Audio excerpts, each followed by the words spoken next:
We'll call to order the regular meeting of the school board for Monday, November 24th, 2025.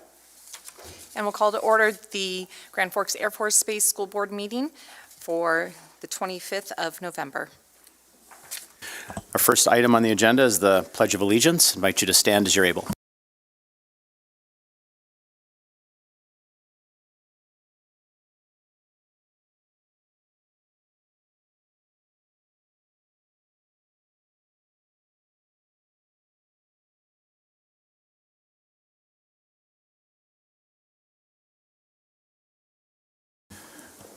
Just a quick note before we proceed, our City School Board and Grand Forks Air Force Base School Board are holding this meeting jointly, so you'll hear from both agendas as we way through from one main section to another. 1A on the Grand Forks Public School District number 1 agenda is the reading of our school board meeting norms. Mr. Manley. Be prepared, be on time, value and respect each other. Exercise thoughtful deliberation and conversation. Be professional at the board table and when visiting with the general public.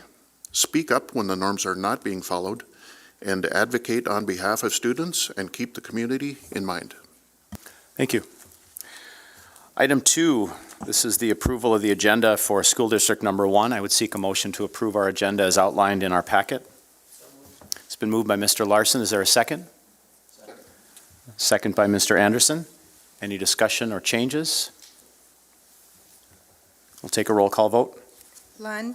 Yes. Flynn? Yes. Palmasino? Yes. Larson? Yes. Clevin? Yes. Hodak? Yes. Anderson? Yes. Manley? Yes. And Berger? Yes. 9 yes, 0 no, 0 absent. Motion passes. We'll now move on to the approval of the agenda item 2 on your base board packet. May I have a motion? Moved by Snyder. May I have a second? Second by Brewstad.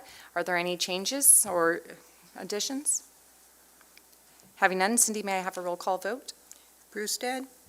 Yes. Brandon Shepherd? Yes. Snyder? Yes. Michelle Shepherd? Yes. 4 yes, 0 no, 0 absent. Thank you. Motion has been approved. Item 3, under celebrating success, 3A, our classified and certified employees of the first quarter.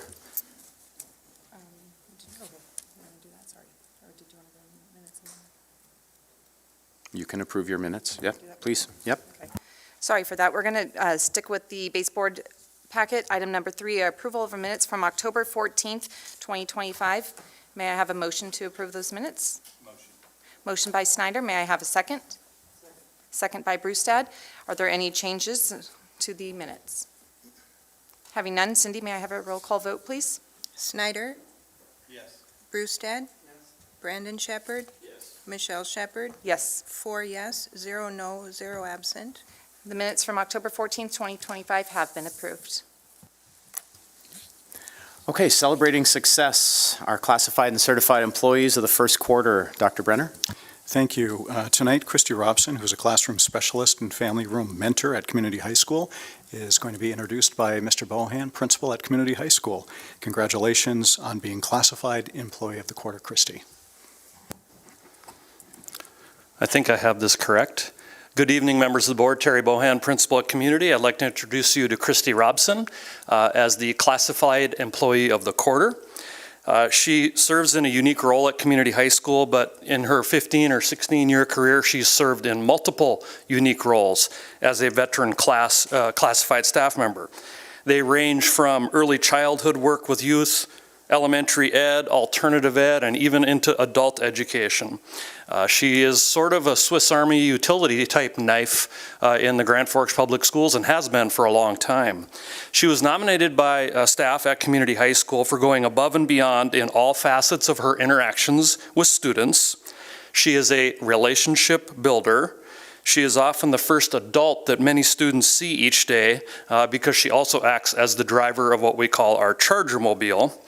She builds many relationships with students while on those trips or in the hallways to make them feel welcome and build another road to success for them in our alternative high school.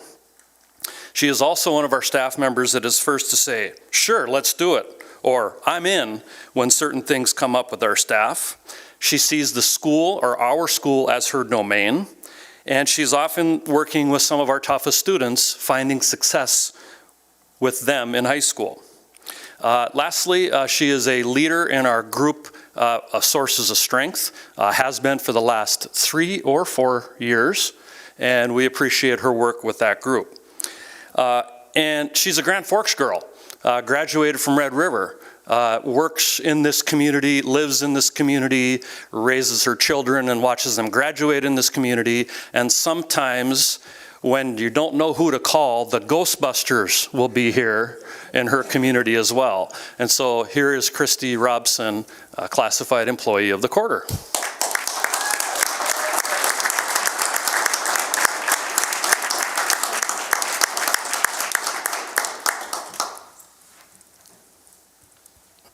Thank you very much. I'm so appreciative of this. It was a big surprise when I was awarded it on Thursday of last week. Wasn't expecting, walked into the library, that's where my desk is, and my husband and daughter were sitting there. So I was like, oh my gosh. Yes, as Mr. Bohan said, I do enjoy my job. I have a couple coworkers here dressed in some costumes supporting me because that's what we do at Community. We try to get everybody involved and excited to be there, and we have a good time. I enjoy going to work each day, and I wouldn't want to be anywhere else. Thank you.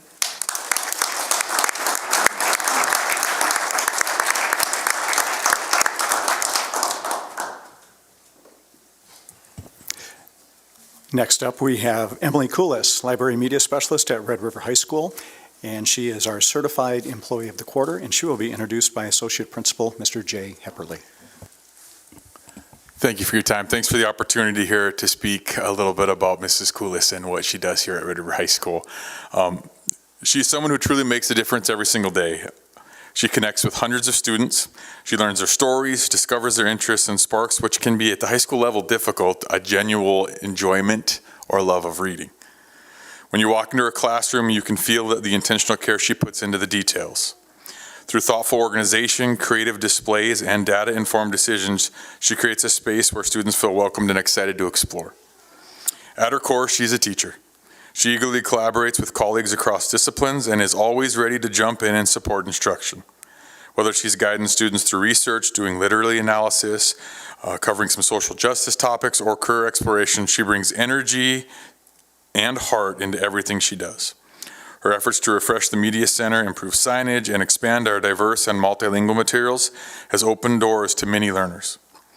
And thanks to her initiative, we've been able to grow our Spanish collection and renew digital resources like Comics Plus. Her passion, her expertise, and her genuine care for students help make the library a vibrant, welcoming hub for our entire school community. It's my pleasure to congratulate Emily Kulis as our certified staff member.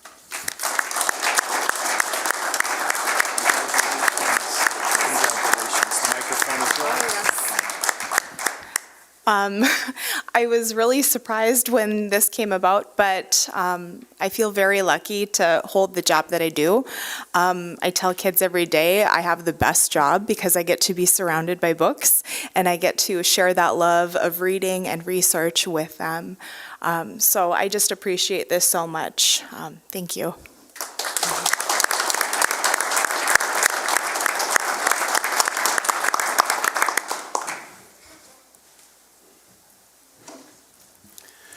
We'll now move into agenda item 4 for both boards. This will be our public comment period. We'll hold this comment period together.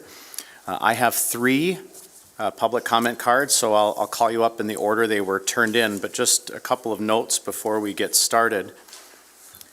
The purpose of the Open Meetings Law is to provide members of the public with access to the meetings of a governing board of a public entity, allowing them to observe and monitor. By state law, every regular meeting of the board must include an opportunity for an individual to provide public comment. The law requires that an individual providing comment at a meeting provide to the governing body in writing their name and address. The board may limit public comments in accordance with the provisions of North Dakota Century Code.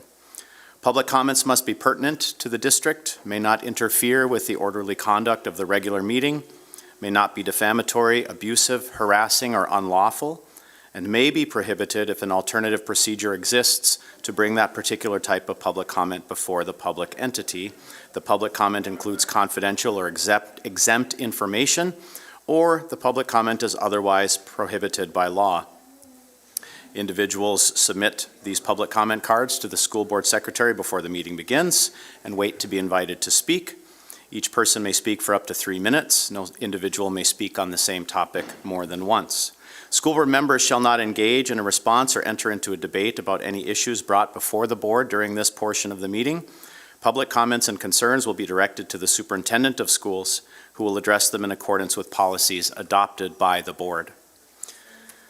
With that procedure in mind, I have first Lisa Johnson.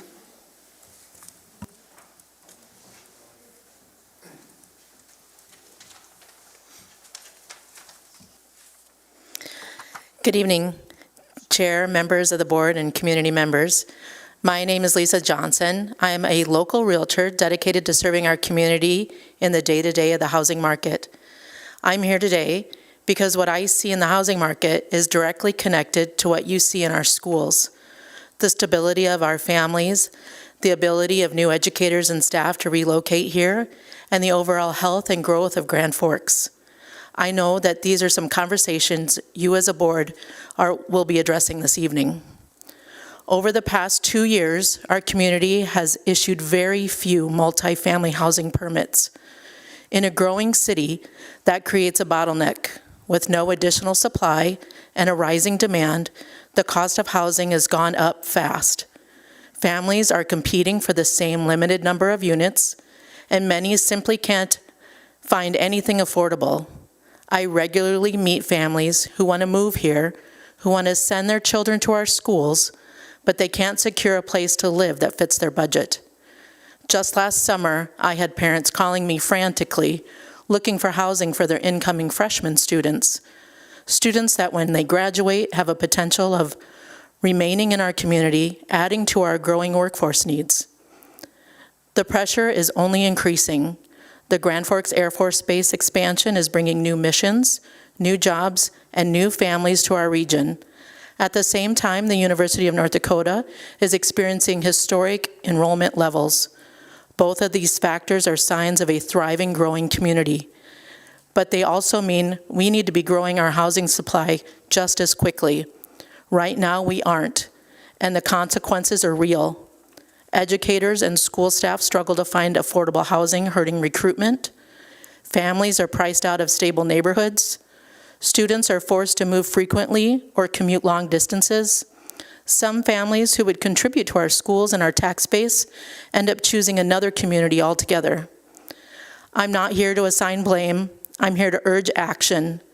Grand Forks needs more housing of every type, but especially affordable multifamily housing that allows working families, young professionals, and new residents to put down roots. Strong schools and strong housing policies go hand in hand. If we want to keep pace with the opportunities ahead at the Air Base, at UND, and within our own growing workforce, then we must create the housing that makes it possible. Thank you for your time and your commitment to the future of Grand Forks. Thank you. Next, I have Bob Cowger.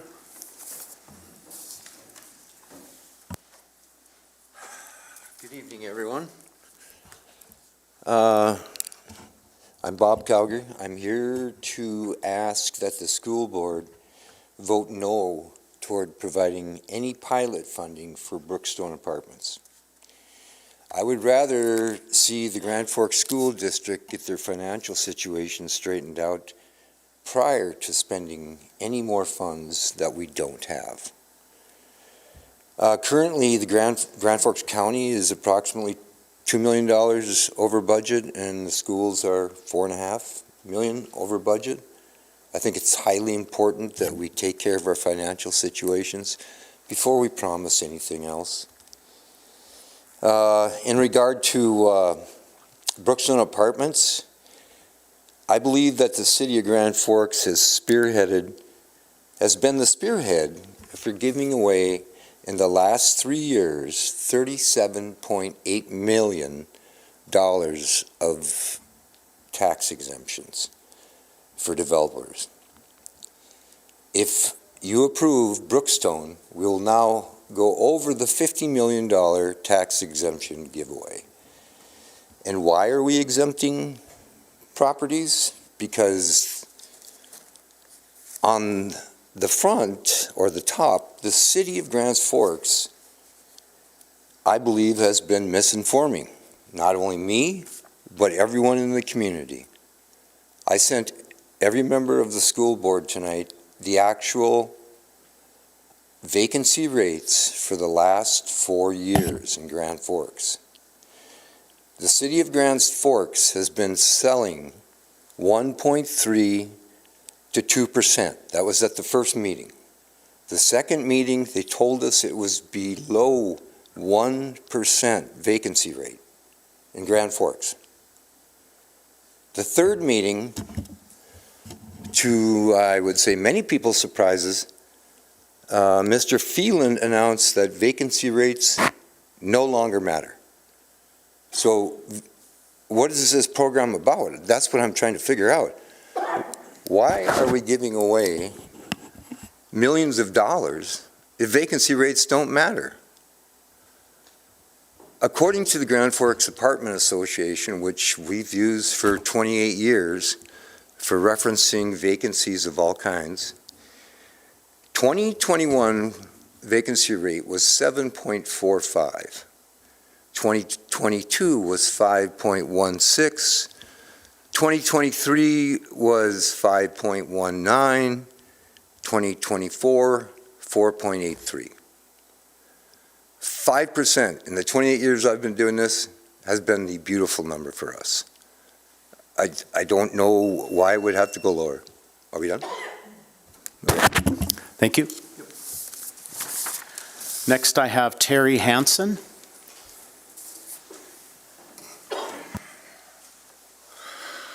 Good evening, President Berger. My name is Terry Hansen. I'm the Executive Director of the Grand Forks Housing Authority. I have lived in this community for 38 years. I have been with the Housing Authority for 36 years, and I've been the Executive Director for 26 years of the Housing Authority. I am here tonight to speak in favor of this board's action towards the financing application by Brookstone Apartments. And perhaps I'm going to come at it from a different direction. We've all heard that affordable housing is difficult to come by in Grand Forks, in the state of North Dakota, and the entire United States, and I believe that is true. It is the norm that everyone should only pay 30% of their income towards housing, and those that cannot find housing at the prices to where they're 30%, there is assistance provided by the Housing Authority to assist those families. What the Brookstone Apartments is proposing to do for the city of Grand Forks is to provide housing at rental rates that are already affordable to many of the low-income families of the community, whether it be 60% AMI, 60, 50, 40, or 30% of AMI. The rents for these units will be 30% of that income group. So if you're 30% AMI, you will pay 30% of your income, and those are the rents that they're setting these apartments at. And that is something that is uncommon in the affordable housing industry. Generally, they'll go out using the same programs that Brookstone is proposing to use. They'll develop the properties, and then they'll come to the Housing Authority and ask the Housing Authority to put project-based vouchers in the units so that the rents can be high and the tenants still only pay 30% of their income, and the balance is made up by the Housing Choice Voucher Program. That is not the case for what they are proposing. They are proposing to have the rents come out of the chute at affordable rents. That will provide the Housing Authority the opportunity to use its resources to fund other households in need of affordable housing, rather than to assist these families that will be residing at Brookstone. in the last, and contrary, not contrary to whatever has been presented up to now, but yes, the vacancy rates today in Grand Forks as of September 15th, which is the last report available by the Greater Grand Forks Apartment Association, is 3.19% vacant. In my mind, and this is a personal opinion, I think that it should be around 7% vacancy, because that 7% vacancy puts pressure, downward pressure on the rents, rather than a 3% vacancy. You just finish up there. Just that thought. Just finish up that one thought, please. Okay. I really do feel that it's important to take advantage of what Brookstone is providing the community, and request your support for the proposal. Thank you. Thank you. Those are the 3 comment cards that I had turned in. Are there other members of the public who wish to speak during the public comment period tonight?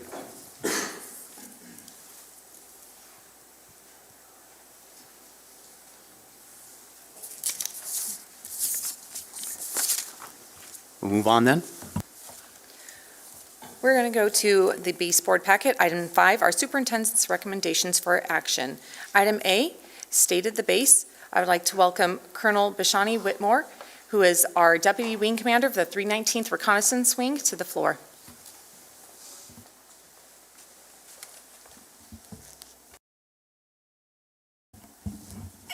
All right, good evening, everybody. Thanks. All right, sorry, put this over here. All right, good evening, ladies and gentlemen, staff and faculty of Grand Forks Public Schools, and the volunteers and parents of the school board. On behalf of Colonel Alfred Rosales, the commander of the 319th Reconnaissance Wing, I want to thank you for having me here today to be able to share some things going on with Grand Forks Air Force Base and the 319th Reconnaissance Wing, as well as to share why Twining Elementary School project matters strategically, not just for what we do at our wing, but also for what we do with the Air Force at large. My obligatory slide, excuse me. So, as many of you know, the 319th Reconnaissance Wing has long been trusted with missions that have global impact, and we've primarily had 3 of those up to this point. Our first mission is to provide intelligence, surveillance, and reconnaissance with our high-altitude RQ-4 Global Hawk flown from Grand Forks, Italy, and Guam. Simply put, we take images and we track ground-moving targets to ensure that our senior leaders can make informed decisions. Since the beginning of this year, we've flown nearly 5,000 hours in the Indo-Pacific, in the Middle East, in Europe, and along our southern border. Second, we ensure strategic communication, command and control with our high-frequency global communication system, which allows us to send HF signals for communication over long distances, and annually does about 4,000 encoded emergency action messages that allow us to control our nuclear capable force. Third, we deliver airborne communications capability through the E-11 Battlefield Airborne Communication Node, the BACN, which is currently residing at Robins Air Force Base in Georgia, which allows disparate systems to talk. We call it Wi-Fi in the sky, but multiple systems from the Army, the Navy, the Air Force are typically not built to talk to each other, and so it kind of bridges those gaps so everybody's able to share a mental model. However, as of October 1st, we just added a new mission to the base, and that's Air Combat Command's Point Defense Battle Lab. And what that'll do is test and evaluate small UAS, or unmanned aircraft systems, or drones, and counter UAS technologies. The work there that's going to be done is going to be able to develop the tactics, techniques, and procedures for us to not only be able to protect Grand Forks Air Force Base, but we're going to be able to push that out to the Air Force at large and all military installations.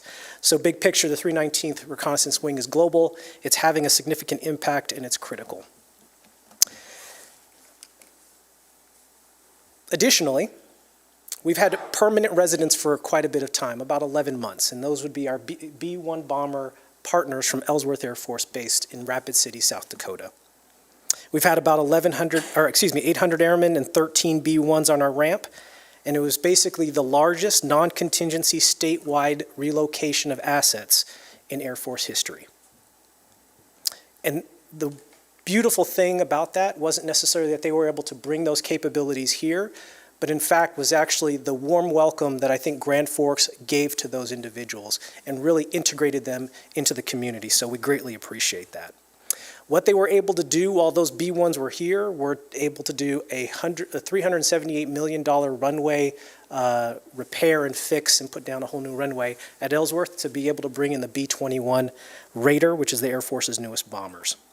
So ultimately, coming out to the end of the year, it's going to be a far quieter area, if for those of you who were able to hear those B1s. But we take a lot of those lessons that we've learned from the B1s being here, because we're actually going to have to move out our RQ4s very soon. So starting in April, we're going to do a runway overlay and mill as well. And so we're going to have to ship our RQ4s to another base until roughly September. I'd like to pivot from operations to quality of life, if I may.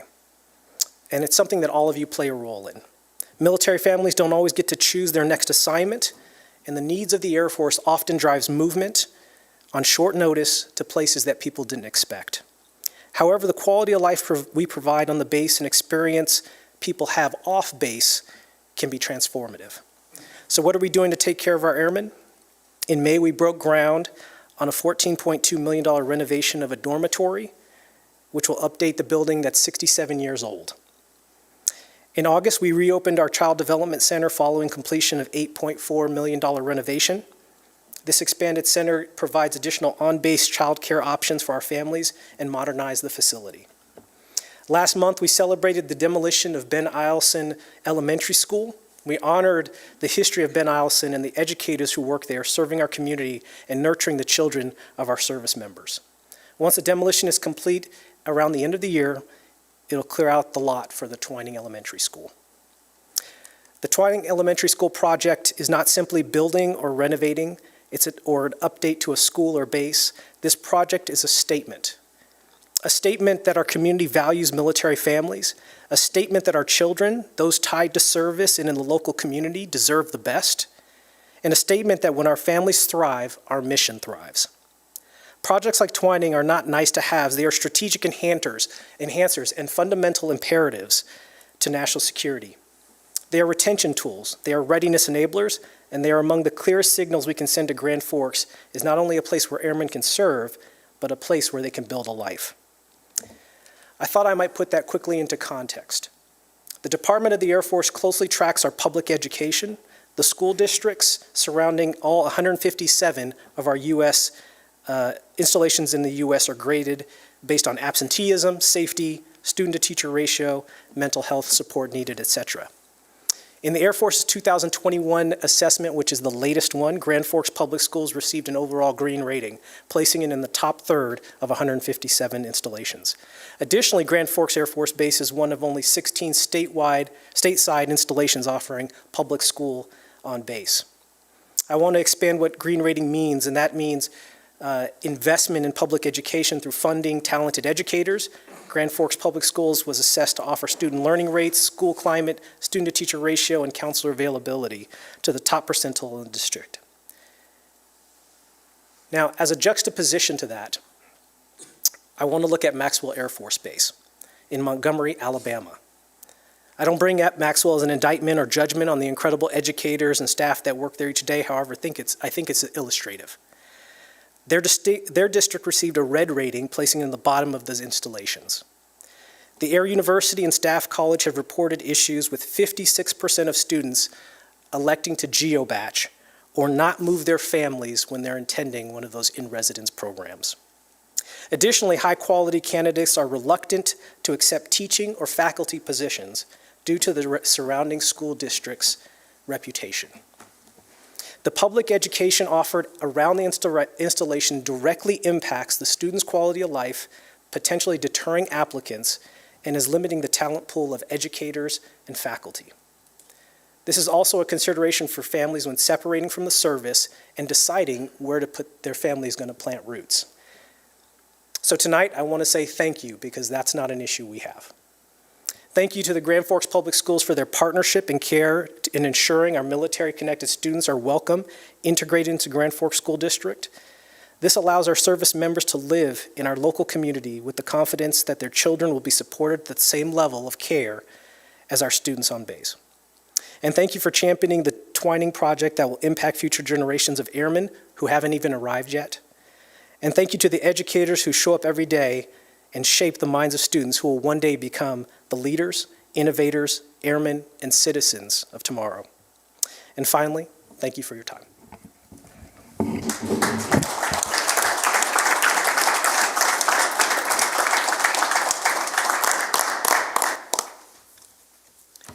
Thank you, Colonel. We greatly appreciate your time tonight. We are going to move on to our Impact Aid Funding Update, Item B, on the District 140's agenda. I'll pass this on to Mr. Bombach. President Shepherd, President Berger, members of both boards, thank you for the opportunity to give a little bit of highlight over the Impact Aid program and just how that impacts the Grand Forks Air Force Base School District, as well as Grand Forks Public School District. So I've taken a few slides from NAFIS, the National Association of Federally Impacted Schools, so I'm just working from what they have here. It's a program that's come into existence since 1950 in order to support school districts as they are impacted in a positive way, but impacted by the presence of federal land.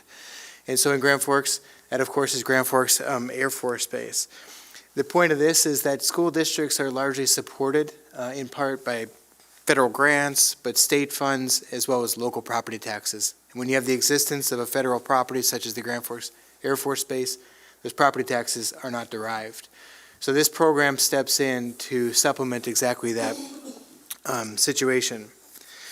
There's a little bit of history here. It began in 1950 and has only grown in its presence. It's not just for military impacted areas, it's also for Indian Trust, treaty lands, etc. In our case, the slide is telling a story of when you take the federal grants out of the mix, half of any general school district across the country is supported by state aid. And then you can see largely the other half of that equation is for local property taxes, both businesses and in homes. In Grand Forks, that mix is probably 60% from the state, 30% local property taxes, and 10% from federal grants and such. So it's a big part, and it's an important consideration that Congress gave back in 1950 that continues to be important today. Just that history here. It's also worth noting that when this was established in 1950, it was a two-part program. It was focused on operations of the educational services provided, as well as support for the facilities themselves. And this was actually, as the NAFIS organization likes to a bit boast about, was the original federal education program. So before any of the other formula grants that existed, such as Title I, et cetera, it was Impact Aid that really gave way to that formula. There's been a number of changes over the years, and as recently as 2015. Just put in context to the President's budget, the federal government does have a lot to say about education and is involved, but you put it in context of the overall budget, it's 2.3% of the overall budget. It is primarily a state issue, but this program recognizes the importance of that federal involvement in that. Quick landscape across the country, you can see from the map just where exactly the dollar amounts are shown as impactful. Just three numbers across the left, 932 basic support school districts. This is really any student that's military connected for any federal reason. So again, I mentioned tribal lands, I mentioned the Air Force Base. There might also just be federal buildings that have employees who bring students there. So there's a number of communities that receive impact aid even without the existence of federal property. 201 would be those school districts or others impacted by the actual existence of federal property. And right in the middle would be the unique combination of both, and that's where we reside, where we have the existence of the federal property and we receive that basic support across our community. The program itself is annually appropriated, and so each year that National Association goes to Congress, goes to the Hill and advocates for a renewal of that program. And the story that they will highlight is from the existence of the program, they've continued to measure the need of the program and its it's underfunded. They point out the $1 billion shortfall. We in Grand Forks Air Force Base are very lucky in that each year, as we submit our applications for dollars, it's based on student count. That's where they get the measurement of need. And then according to what's allocated, that school district will receive its lot. So they might say, we need this much, but we're only going to get 73% of our need met. Grand Forks Air Force Base, because we are coterminous, this shape of the school district is the exact same shape as the Air Force Base. We are heavily impacted, and that status brings us a surety of 100% of our need each and every year, which is an incredibly fortunate position to be in. So when it comes to these annual appropriations, everybody watches these numbers. From left to right, you'll see fiscal years, starting with ending with the most recent on the right, and then different portions of the impact aid program.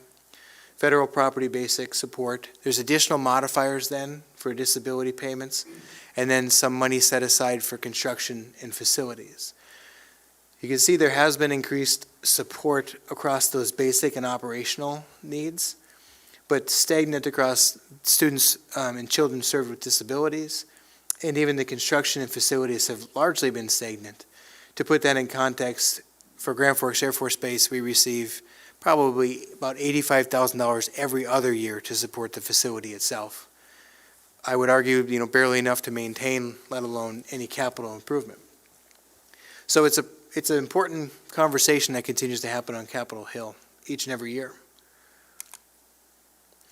This chart is less from the national organization. It's from me, so it's a little less pretty. But you can see from top down is past years to most recent year. And then from left to right is a little bit of an equation I'd like you to follow just to see the net federal payment per student in the bottom right-hand corner. A big part of this is the third to last column is in the state of North Dakota, the way that the payments work is they've been counted as tuition payments in the state aid formula. And so when they get caught into that equation, there's a deduction that takes place where the state withholds a portion of those dollars. So even for the federal impact aid money that was coming in for years and years, we received the benefit of about 25% of that. And since 2021 legislative session, when administration went to the state legislature to point this out, a law was changed and passed to eliminate that from that designation. And you can see the percentages being reduced. And so after this current year, we'll be done with those deductions, which is timely because, as I mentioned, the construction projects, the construction payments associated with impact aid don't keep up with the need. We have in front of us the opportunity to rebuild Twining pre-K through A school building, and we're going to need those extra dollars to help pay for the principal and interest on that new facility. So it's exciting time for sure, and I think I'll just end on that note with my overview of impact aid. Thank you, Mr. Baumbach. Are there any questions for Mr. Baumbach tonight about the impact aid? Okay. Before we move on, I want to go back just for a second and apologize to Colonel Whitmore and to District 1.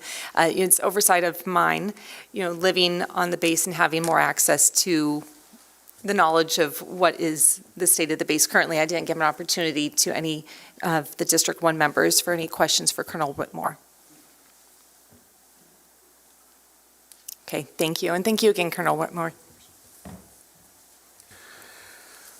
We'll now move on to 5C under discussion. This will be the curriculum review. Dr. Brenner.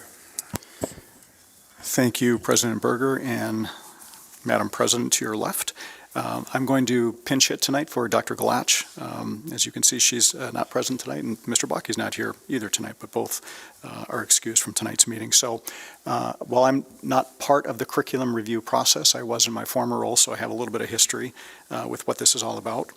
So in front of you in the cover memo, it discusses the members of the curriculum review committee, and they do meet annually in November. And I'd like to highlight that there will be 7 additions that I'm going through this evening and 1 deletion. And what I'll say at the beginning and what I'll say at the end, confirmed by committee members, is there's no additional cost to any of these courses being added. No additional cost for staffing. Everything would be done in-house with existing folks. So the committee members consider the following criteria when considering a proposed course modification: the number of electives that are already in a department, the expansion of multiple pathways and/or enrichment opportunities for students, the inclusion of 21st century skills such as critical thinking, communication, collaboration, and creativity, and choice-ready alignment. Similar content not already addressed in other curricular areas, and whether or not it's a mandated course under state law. The collaboration between high school staff regarding the proposal, staffing material and costs, and the equitable offerings at each campus. So this is under discussion tonight, so any questions that I can answer at the end, I'd be happy to. If not, this would be on our next agenda for action. So I will go ahead and take you through these courses as you see them in your packet. The first one, Drumline, would be an addition, and it's approved by the committee. And Drumline, as we know it now, is either before or after school academic activity. And it's a performance ensemble featuring marching percussion, including snare drum, bass drum, cymbals, and quads.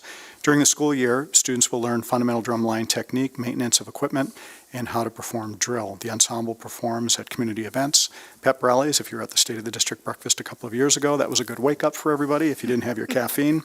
Athletic events throughout the school year, and if you ever see the two high schools compete against each other, it's something to behold. Students do not need to be a percussionist to join, but they must be in a band course, either band 1, 2, or 3. And they do have auditions for this. So the rationale behind this course being offered, in order to provide students with a musical opportunity that involved acts of community service. And right now, the community functions as an extracurricular group. However, the hours that the students put into Drumline add up to a half-credit course. So therefore, the committee thinks this is well worth adding as a curricular course. I will stop right there instead of going through all of the details. The requested line item for repair would be an additional $1,500 for instrument repair, but I had a meeting with Jeff Seablum this morning, who's our district coordinator for music, and they have a budget that will support this, so you won't see an increase there. So the credits would be for a full year, half a credit, and it's for students in grades 9 through 12. And I'm going to go ahead and move on to the second one, and I'll take questions at the end if that makes the most sense. Exploring healthcare careers would be an addition, and that too was approved by the committee. This semester elective course introduces the student to a wide variety of careers in healthcare. Students will examine careers in the various health science pathways, including therapeutic services, diagnostic services, health informatics, support services, and biotechnology research and development.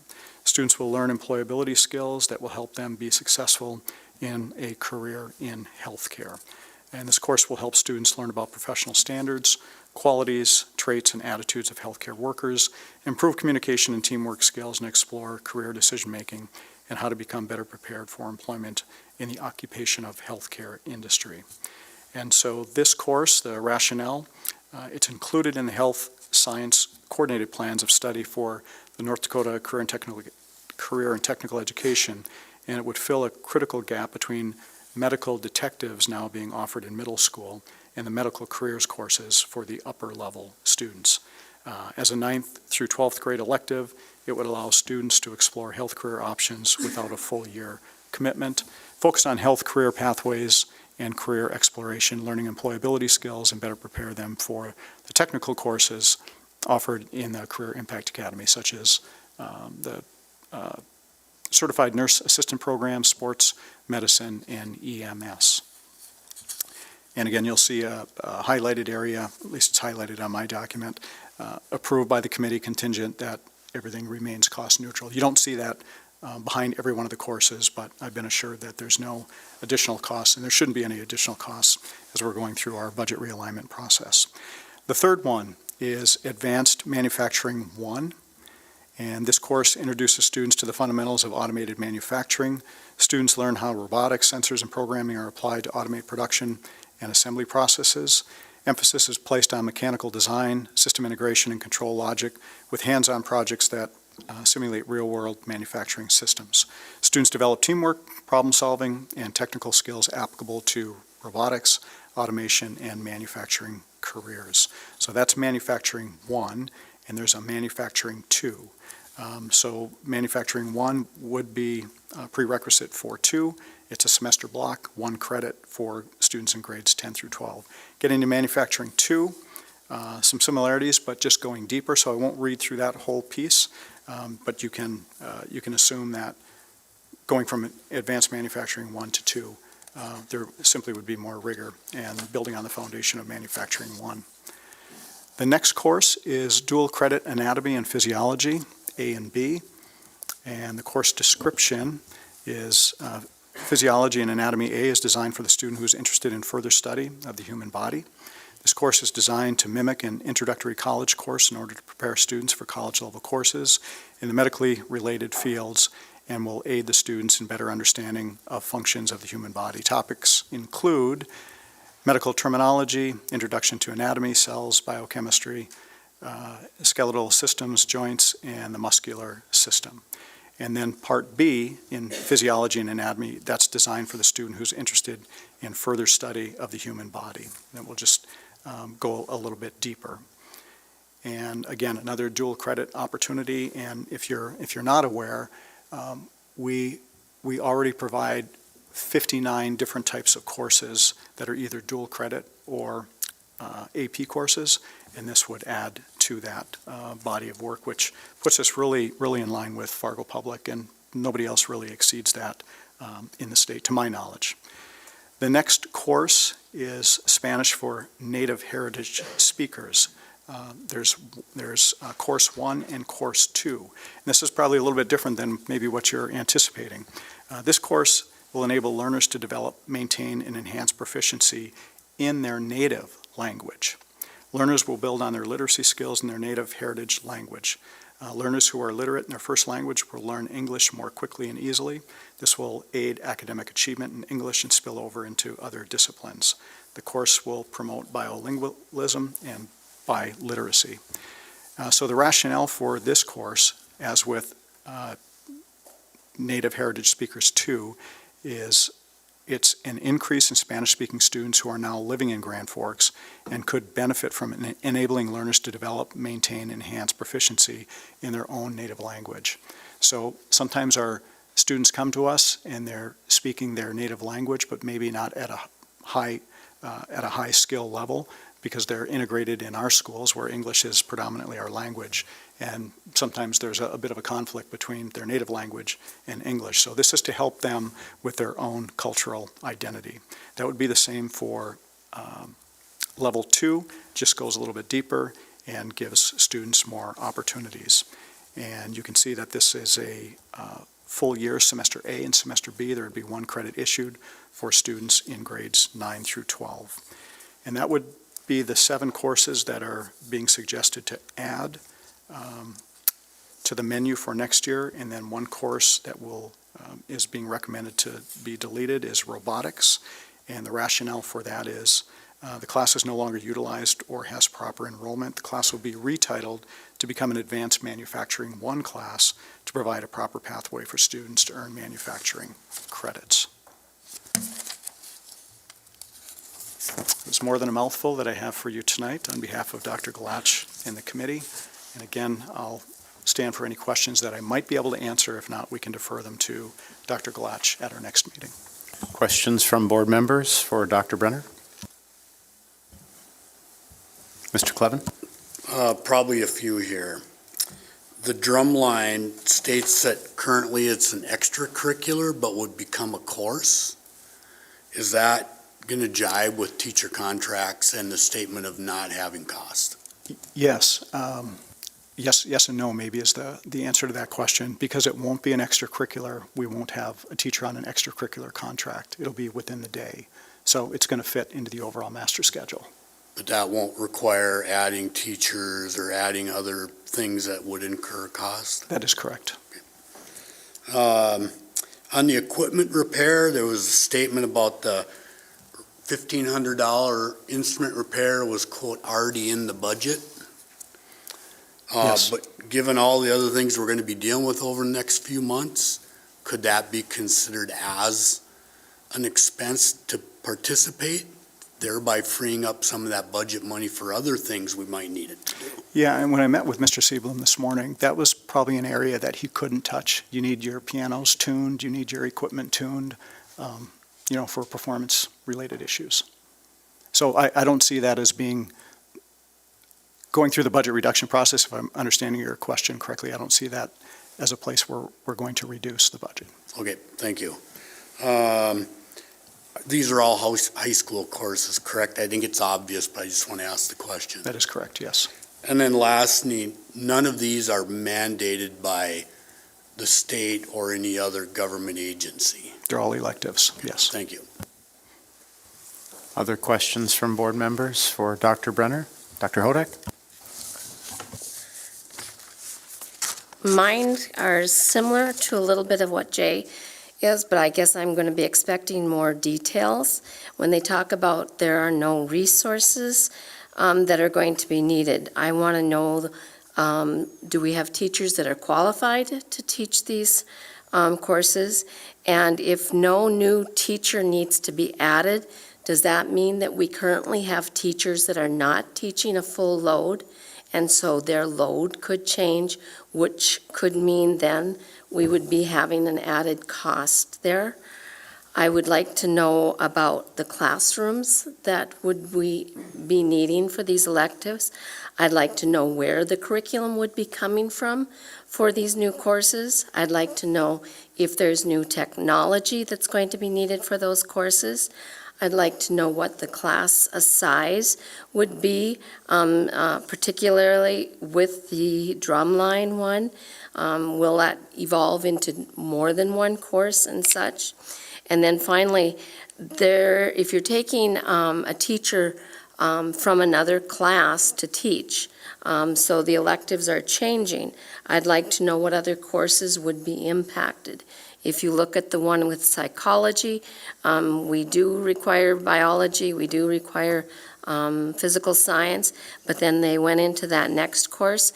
I would like to know how that chemistry, how that's going to impact. Is that going to mean that we are going to have additional sections of chemistry?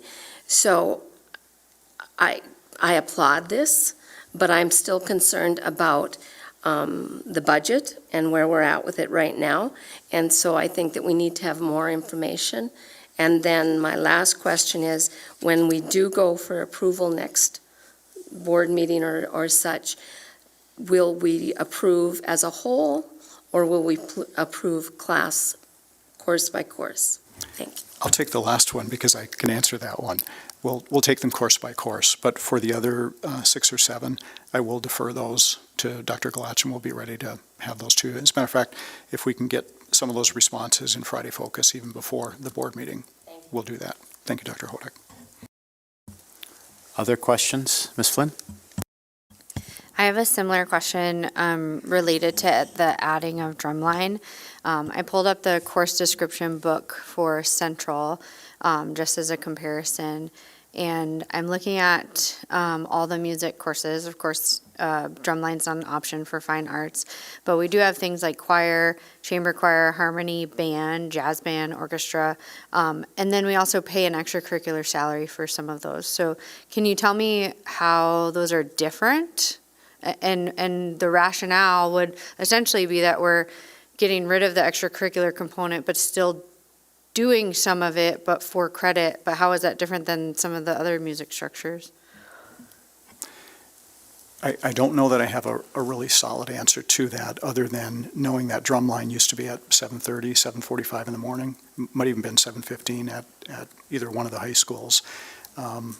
And it just seems to fit better as a co-curricular activity rather than an extracurricular based on the committee's recommendation. So the others that you talked about, some of those are large group. You know, what we agreed on with the high school music teachers and high school admin starting in the fall of 2026 is our vocal, band, and orchestra teachers will be in front of larger groups 3.5 periods a day, and individual lessons 1.5 periods a day. So somehow this is all going to work into that overall master schedule. That's my best response for tonight, but we will have a solid answer for you. Yeah, I would just like to know, because it seems like there's maybe some crossing of maybe expectations. And so if the rationale for one music extracurricular becoming an academic is as such, I would like to see that applied uniformly. I see, okay. Yeah. Now I understand, thank you. Other questions from board members? I just have one high-level question, and that is, I'm assuming this committee has done work for a long stretch of time, independent of budget realignment conversations. So at any point, were they given any directive or were given any notion that, these have to be cost neutral, but also, we may be looking at one of our 12 concepts in the budget realignment process is course offerings. So did any of that intersect at any point, or was this its own independent process, and now we're here looking at it in the midst of trying to come to a decision over the next couple of board retreats? So just trying to understand how we hold these in balance. Yeah, fair question. My response to that is what a couple of committee members shared with me, that Dr. Glatch was emphatic that anything that's added, this is all cost neutral.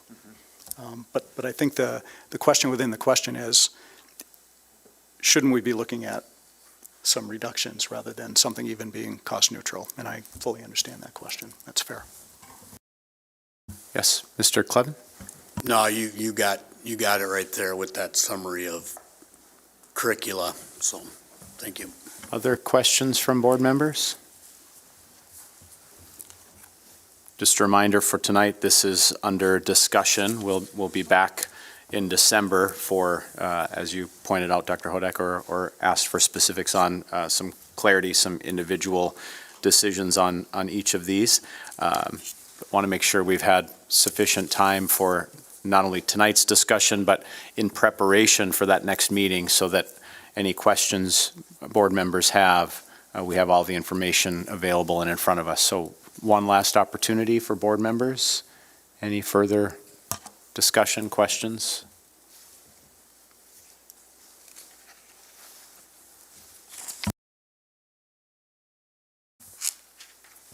We'll now continue with the base board packet.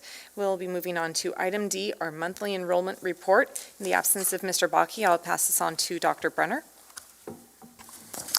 Thank you, Madam President. You have a memo from Mr. Bakke, and I'll pinch hit for him. Listed below are the enrollment numbers for Twining Elementary and Middle School as of October 31st, 2025. In grades K through 5, we had 202 students, which was an increase of 2 students from September 2025. At the middle school level, grades 6 through 8, 71 students. There was no increase or decrease in that enrollment. Overall, if we compare to last October of 2024, we've had a decrease in 13 students overall. The total enrollment today is 273 students, and we are building this new school for an enrollment of 500. Just thought I would add that.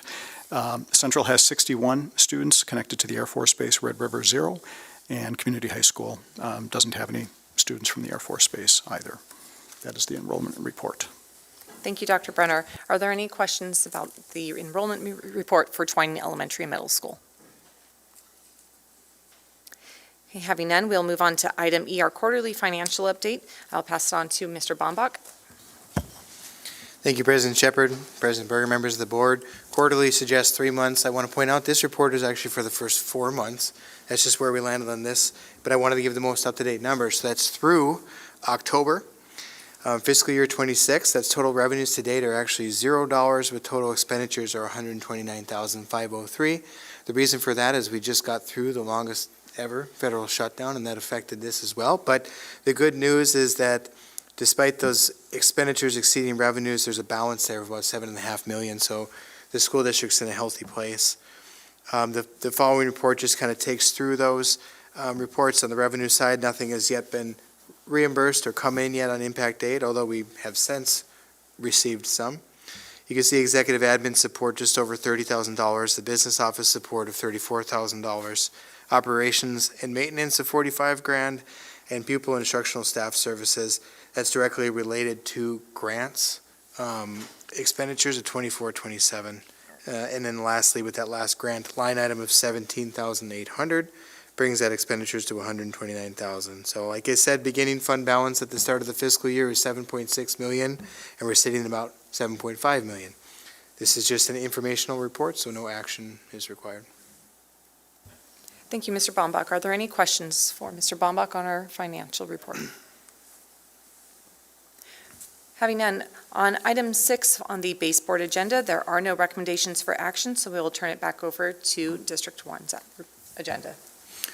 Yes, now we're on to board action. 6A is our consent agenda. I would seek a motion to approve the consent agenda as outlined in your board packet. It's been moved by Mr. Clevin. Is there a second? Second by Mr. Palmasino. We'll take a roll call vote. Hodak, Yes. Larson, Manley, Yes. Clevin, Yes. Anderson, Yes. Flynn, Yes.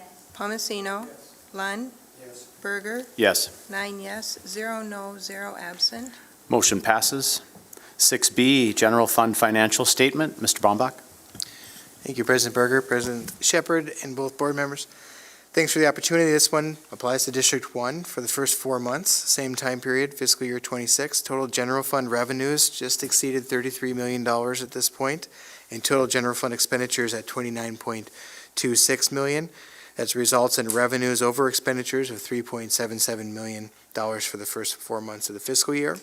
2 reports come attached here. The first is our variance report comparing the actual to date through those 4 months against the budget. You can see that the revenues are about 25.4% of the budgeted revenues for the year is where we're sitting, and the expenditures at 21.6% of those. Just to note, within the first 3 buckets of revenue, property taxes, those don't come in until just after the first of the year when folks start paying that. So you see that's a smaller number, whereas our state revenues are already near 32 million. 40% is where we'd expect to be by calculation and by formula. Just skipping down to the second report, which is after page 3 of the initial report. This is the comparison of year over year. Sometimes we can draw a little more inference into where we're at this point of year as compared to the same point of year in the prior. And you can see our revenues are exceeding last year's by 2.2%, whereas our expenditures are exceeding last year's by 6.1%. I do make a number of notes in that first page in the box here. They're numbered along the left-hand side of that initial box, and they correspond to later pages with the same numbers, so drawing your attention there. The first one is just the CTE house. It's always exciting when you get a purchase agreement, and that's what we have. So the students each year take the time to build a home, and then we sell it into the community. And we had listed the property for $519,000, and it's got a purchase agreement for $525,000, no contingencies in December. The note here is that last year at this point, we had already received the revenue from the sale. And so it could appear as though we're lagging, but this one's coming in an exciting way. A lot of the other notes here are largely pointing out variance early in this year. And one thing to note too in particular that we're watching for variance, so that's not a clean explanation for everything, but it can be an explanation. But when it comes to utility rates, they're a little bit higher than where we'd expect to see those. I think there's some credits back to us that are coming our way, so timing issues and variance play a role in that. Just wanted to articulate those on the graphic depictions in the last 3 slides. You can see that revenues are, like I just said, showing a little bit ahead. Expenditures are also showing a little bit ahead, but down from 2 years ago at this point in the year. In the general fund balance, that final slide, you can show that it is down because of where we started or we ended last year. That brought that general fund balance down. All told, administrative recommendation would be to approve the general fund financial statement for the period of July 1, 2025 through October 31, 2025. Happy to stand for any questions. Questions from board members for Mr. Bombach? Dr. Lund? Brandon, I know it's early in the year, but I assume we feel we're on track for an ending fund balance of what we predicted so far. Yes, yep. Other questions from board members?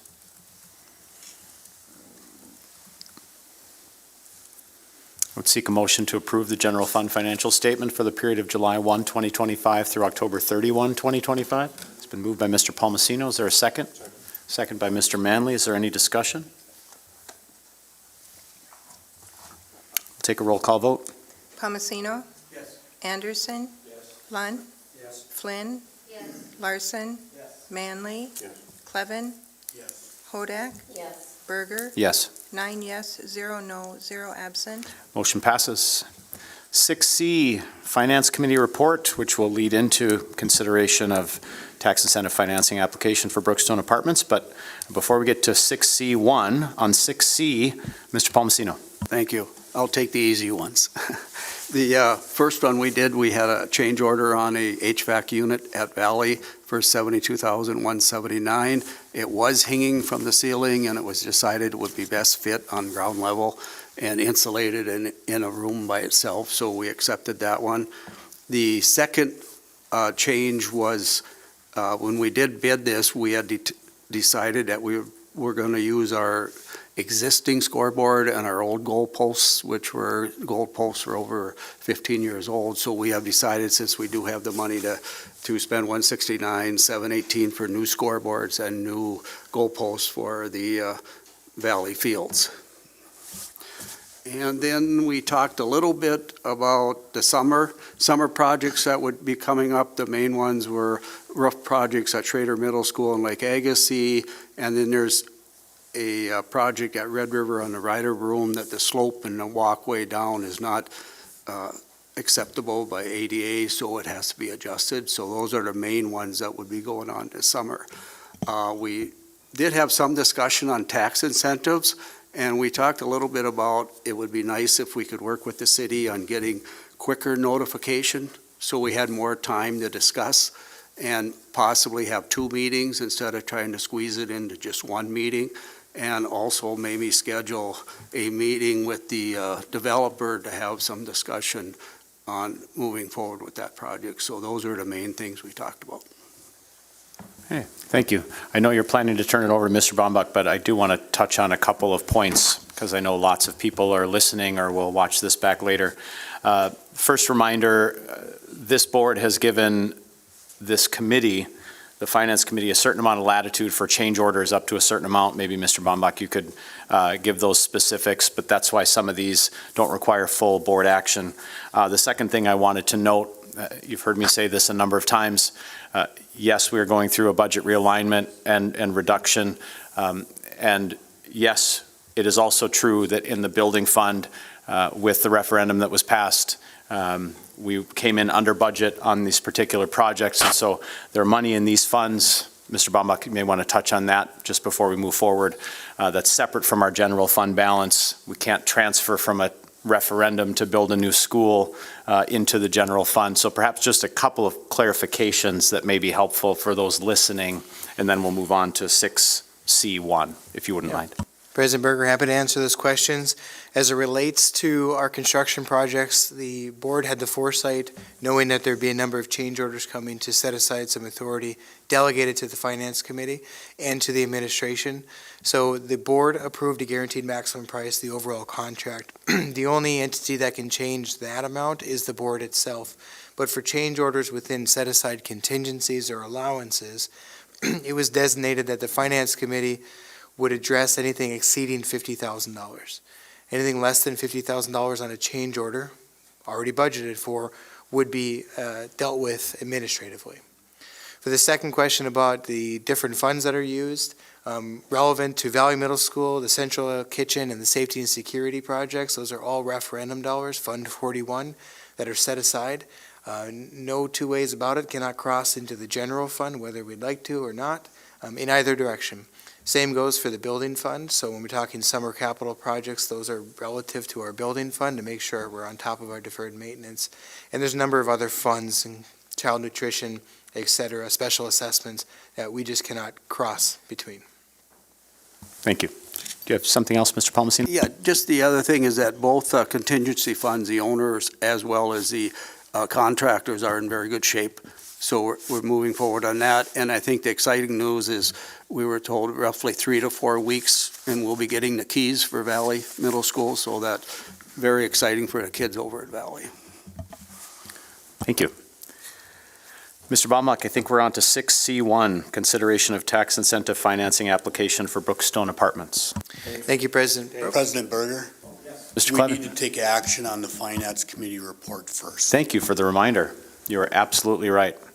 So we are looking at, in your memo, wanting to approve, is this correct, Cindy? To approve the Finance Committee report? President Berger, I can Yes, Mr. clarify. Baumach? The reason it's Yes. under action is because of the related item to Brookstone Apartments. You don't need to take action to accept the Finance Committee report, but because that conversation started there, that's why the lot of it got brought forward into action. Okay, then I'd like to make a comment on the Finance Committee minutes. Yes, please. There's, on the last page of them, there's a discussion about highlights of the discussion at the Finance Committee regarding tax incentives. I think it's important to recognize that was merely discussion. There was no formal action or policy taken, it was just ideas being discussed. Yeah, thank you. Mr. Baumach? Thank you for that. I was also going to invite you, as soon as we get the keys to the Valley Middle School, come on over, grab a box, because we need to move into the new school building, which will be quite the effort we're working on. But we should be ready for the start of the second semester. Thanks for the opportunity to introduce the Brookstone Apartments project. It's a unique partnership between Dakota Commercial, Mac Construction, or Mac Capital and Construction, and the Red River Regional Council. The project has a unique blend of different federal and state funding support programs that we haven't quite seen before in front of this body, and it's complete. The project's requesting both federal low-income housing tax credits and support from the North Dakota Housing and Finance Agency Fund. This really sets aside a number of assurances that I've found to be unique. The pilot would discontinue if the market rate, or if they were to go to market rate within 20 years. Every unit is rent or income restricted. It requires debt or repayment of debt coverage ratio. Any debt payment coverage ratio that exceeds 1.3 would then require repayment of the loans. So that would cap any developer's ambition for further profit beyond that. And then lastly, the programs themselves also require reserve funds to be set aside to the tune of 6 months of operation. There's just a number of controls involved with this project that I wanted to out the gate note as being unique here. These programs collectively do set rental rates as mentioned, and then they can set and control for any increase of those rental rates. It varies, but on average, no more than 1% a year. Inside the memo, I do include that the rental rates are anticipated to be $951 for efficiency apartment, up to $1,450 for a 3-bedroom unit. I would just articulate too that that's on average. If you take the efficiency apartments within the building, that would be the average number among them. The lowest of them would be $630. Similar goes with the 3-bedroom units. Although the average is $1,450, it's just worth noting that there's variance, and the lowest among them would be $872, just when you're thinking about the affordability of the units. The project itself is located just to the west of us by Furniture Row. It's on the edge of town, but it's considered infill in that the infrastructure is already there. The investment's already been made by the city to hook up and operate the facility. The estimated value of the overall project is $33 million and will provide 160 of those affordable units. There are some anticipated figures relative to property tax revenues provided by the city. It would generate $300 and almost $16,000 in additional property taxes in the first 5 years. And then at the end of their pro forma, it shows when it comes fully online, by the time it does so, or over the 30 years, it would be $6.8 million. The school district's component of that is estimated to be about $119,000 in those first 5 years, and then over the 30 would be $2.6 million. We have a couple of guests here. I just want to make sure I introduce here. Although there are, I think, folks present who could talk to this, it's primarily the developer, Curtis Regan, I think, is going to take the opportunity to address the application. But first, I'll hand it off to Lisa Rodfold. She's the Executive Director of the Red River Community Housing Development Organization, to make a few comments on a couple of those unique programs that I highlighted.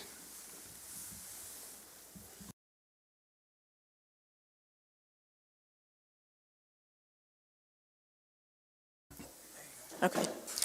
Good evening. My name is Lisa Rotvold, and I am the Executive Director of the Red River Community Housing Development Organization. We are a sister organization to the Red River Regional Council based in Grafton. I've been working on affordable housing development throughout North Dakota, Minnesota, and South Dakota for about 30 years. I am assisting MAC Construction and Dakota Commercial in packaging financing to get this much-needed affordable housing built here in Grand Forks. I had shared a flyer or a handout via email with board members yesterday, and so I'll be working off of that and also, I guess, reiterating some of the things that you've probably already heard. So the need for the project is very strong. Right now, 44% of renters in Grand Forks are considered cost burdened, meaning they pay more than 30% of their monthly income toward their housing. The vacancy rates, having looked at various sources, consistently are landing between 3 and 4%. A healthy vacancy rate is between 5 and 10. And I think Terry Hansen earlier had mentioned 7. It gives room for movement within the market. And it also creates a little bit of competition, which is healthy. The folks that are likely to live in this development are people who earn 60% of the area median income or less. For a 4-person household, that is $62,640 a year. The median for a family of 4 is around $68,000. So it is just below median. Of course, you all know half earn more and half earn less. And so it's a big percentage of the local population that fall into that income range. We had an independent housing market analysis performed when the funding applications were submitted to the North Dakota Housing Finance Agency in September. The market study looked at 80 different properties around town and compared amenities and age and number of units, identified that there is a strong market for this project. It would require a 4.1 absorption of eligible tenants. So of all the eligible people to move in here, if they captured 4.1% of those people, they would fill the project, which is not a huge number. So the study concludes that this project would not have a negative impact on existing rental housing in the community. I'm going to talk a little bit about the financing. Financing affordable housing is kind of like a Rubik's Cube. There's lots of moving parts. There's lots of different people that you have to satisfy. And so it ends up being a bit of a puzzle. But it boils down to, we have equity and we have debt. And we need to make those balance out. Right now, we're looking at ways, we have a financing gap between the sources of funding and the cost to build the project. And we're looking at various ways to tackle that funding gap. Obviously, things like reducing the interest rate, extending the term of the loan, seeking a higher loan-to-value ratio,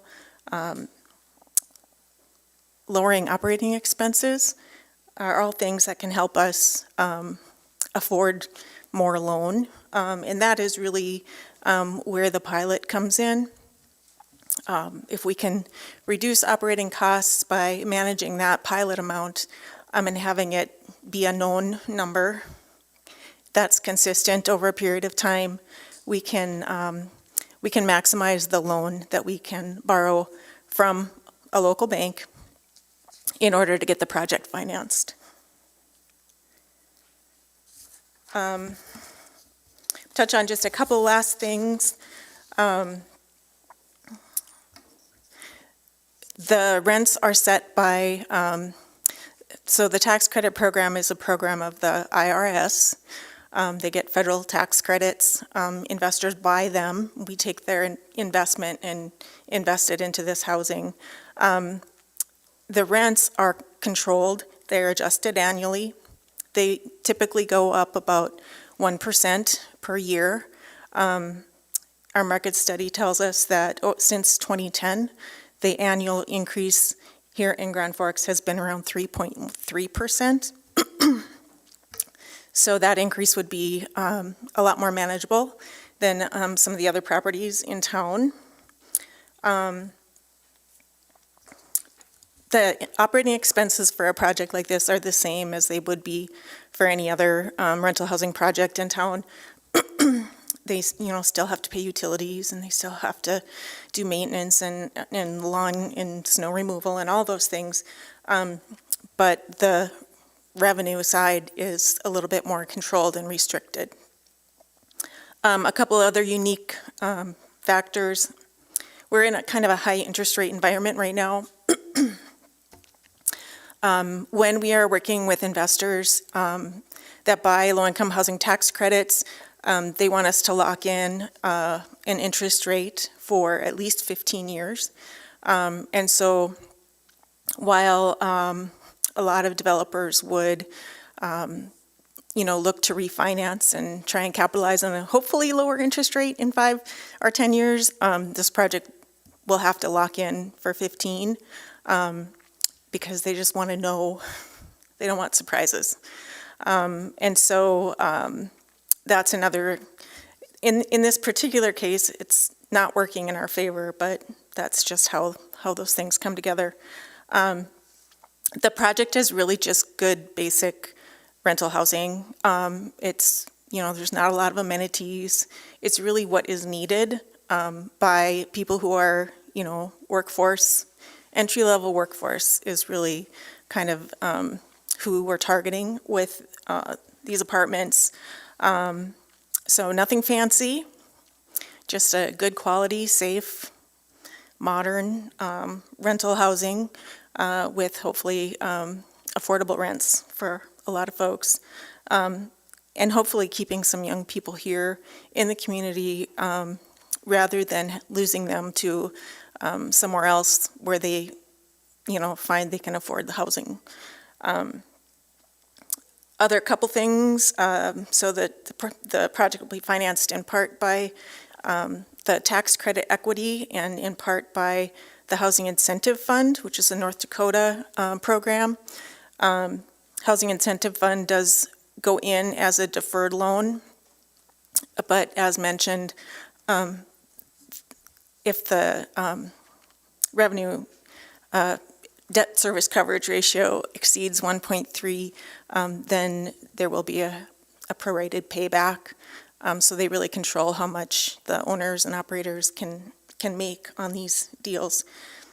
And there are costs associated with compliance and monitoring that the Housing Finance Agency will do, and also that the investors will do. I'm happy to take any questions. Questions from board members?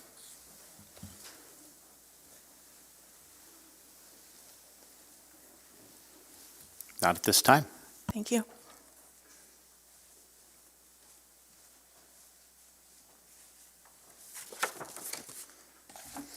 Okay, excuse me.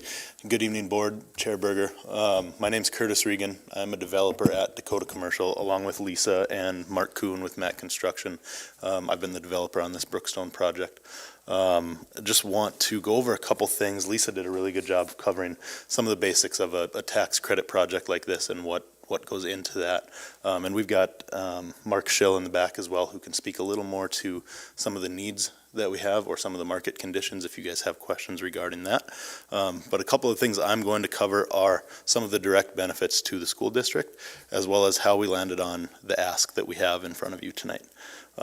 First things first, how is this going to benefit the school district directly? One of the main things about this project that maybe been a little understated that I'm pretty excited about is, while we don't have a lot of amenities, we are going to have a space adjacent to our leasing office that will be for service coordinators in the community. This could be nonprofits, it could be people from the school district, it could be a lot of different things. It'll be an open space that's available to those entities to come in, whether they want to reach some of their clients who live in our building, provide services or resources to the clients in the tenants in our building. That space will be made available to them at no cost. It's just one of the things that it's included in the tax credit program as you can do to score more points. We didn't need it for our project, but it was something that I felt strongly about and wanted to make sure that we include with this project. The obvious thing that you guys are getting is housing. Housing for families, housing for teachers, housing for some of the young professionals that we're trying to keep in Grand Forks who may be school district employees. The other big thing is Grand Forks is doing a lot right now. We're growing, we're expanding. There's been a lot of positive momentum, and we want to try to keep that going. And in order to keep that going, I think we need more housing to support that.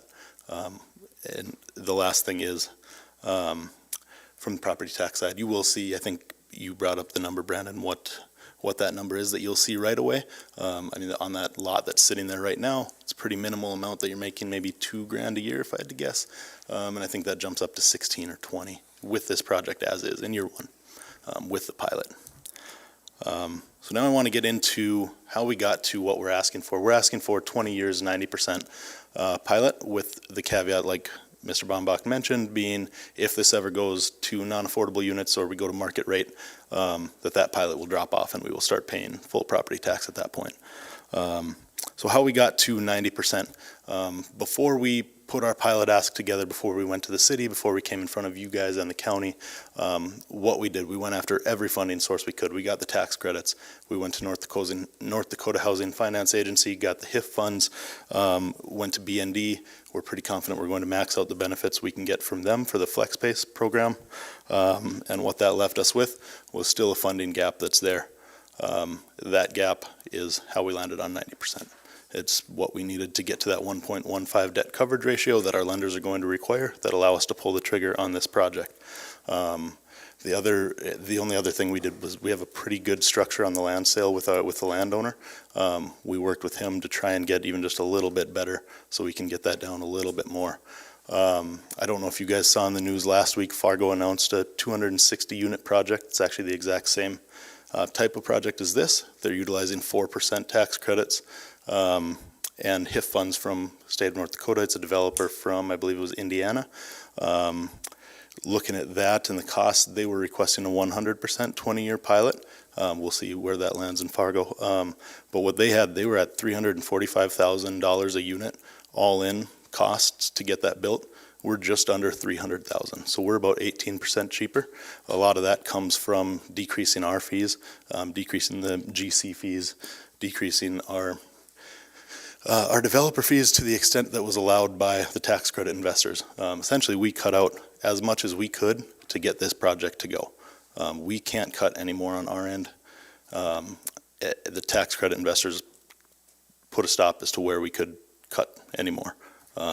So we've maxed that out. That said, we need affordable housing in Grand Forks. This project is ready to go. We're ready to get it going. And I think it could be really good for the community. So we're asking, like I said, for 90% for 20 years with the caveat that if we go to market rate apartments, that pilot will discontinue at that point. If you guys have any questions for me, I'm happy to answer them. Questions from board members? Mr. Clark. Thank you. Thanks for being here tonight. Appreciate that.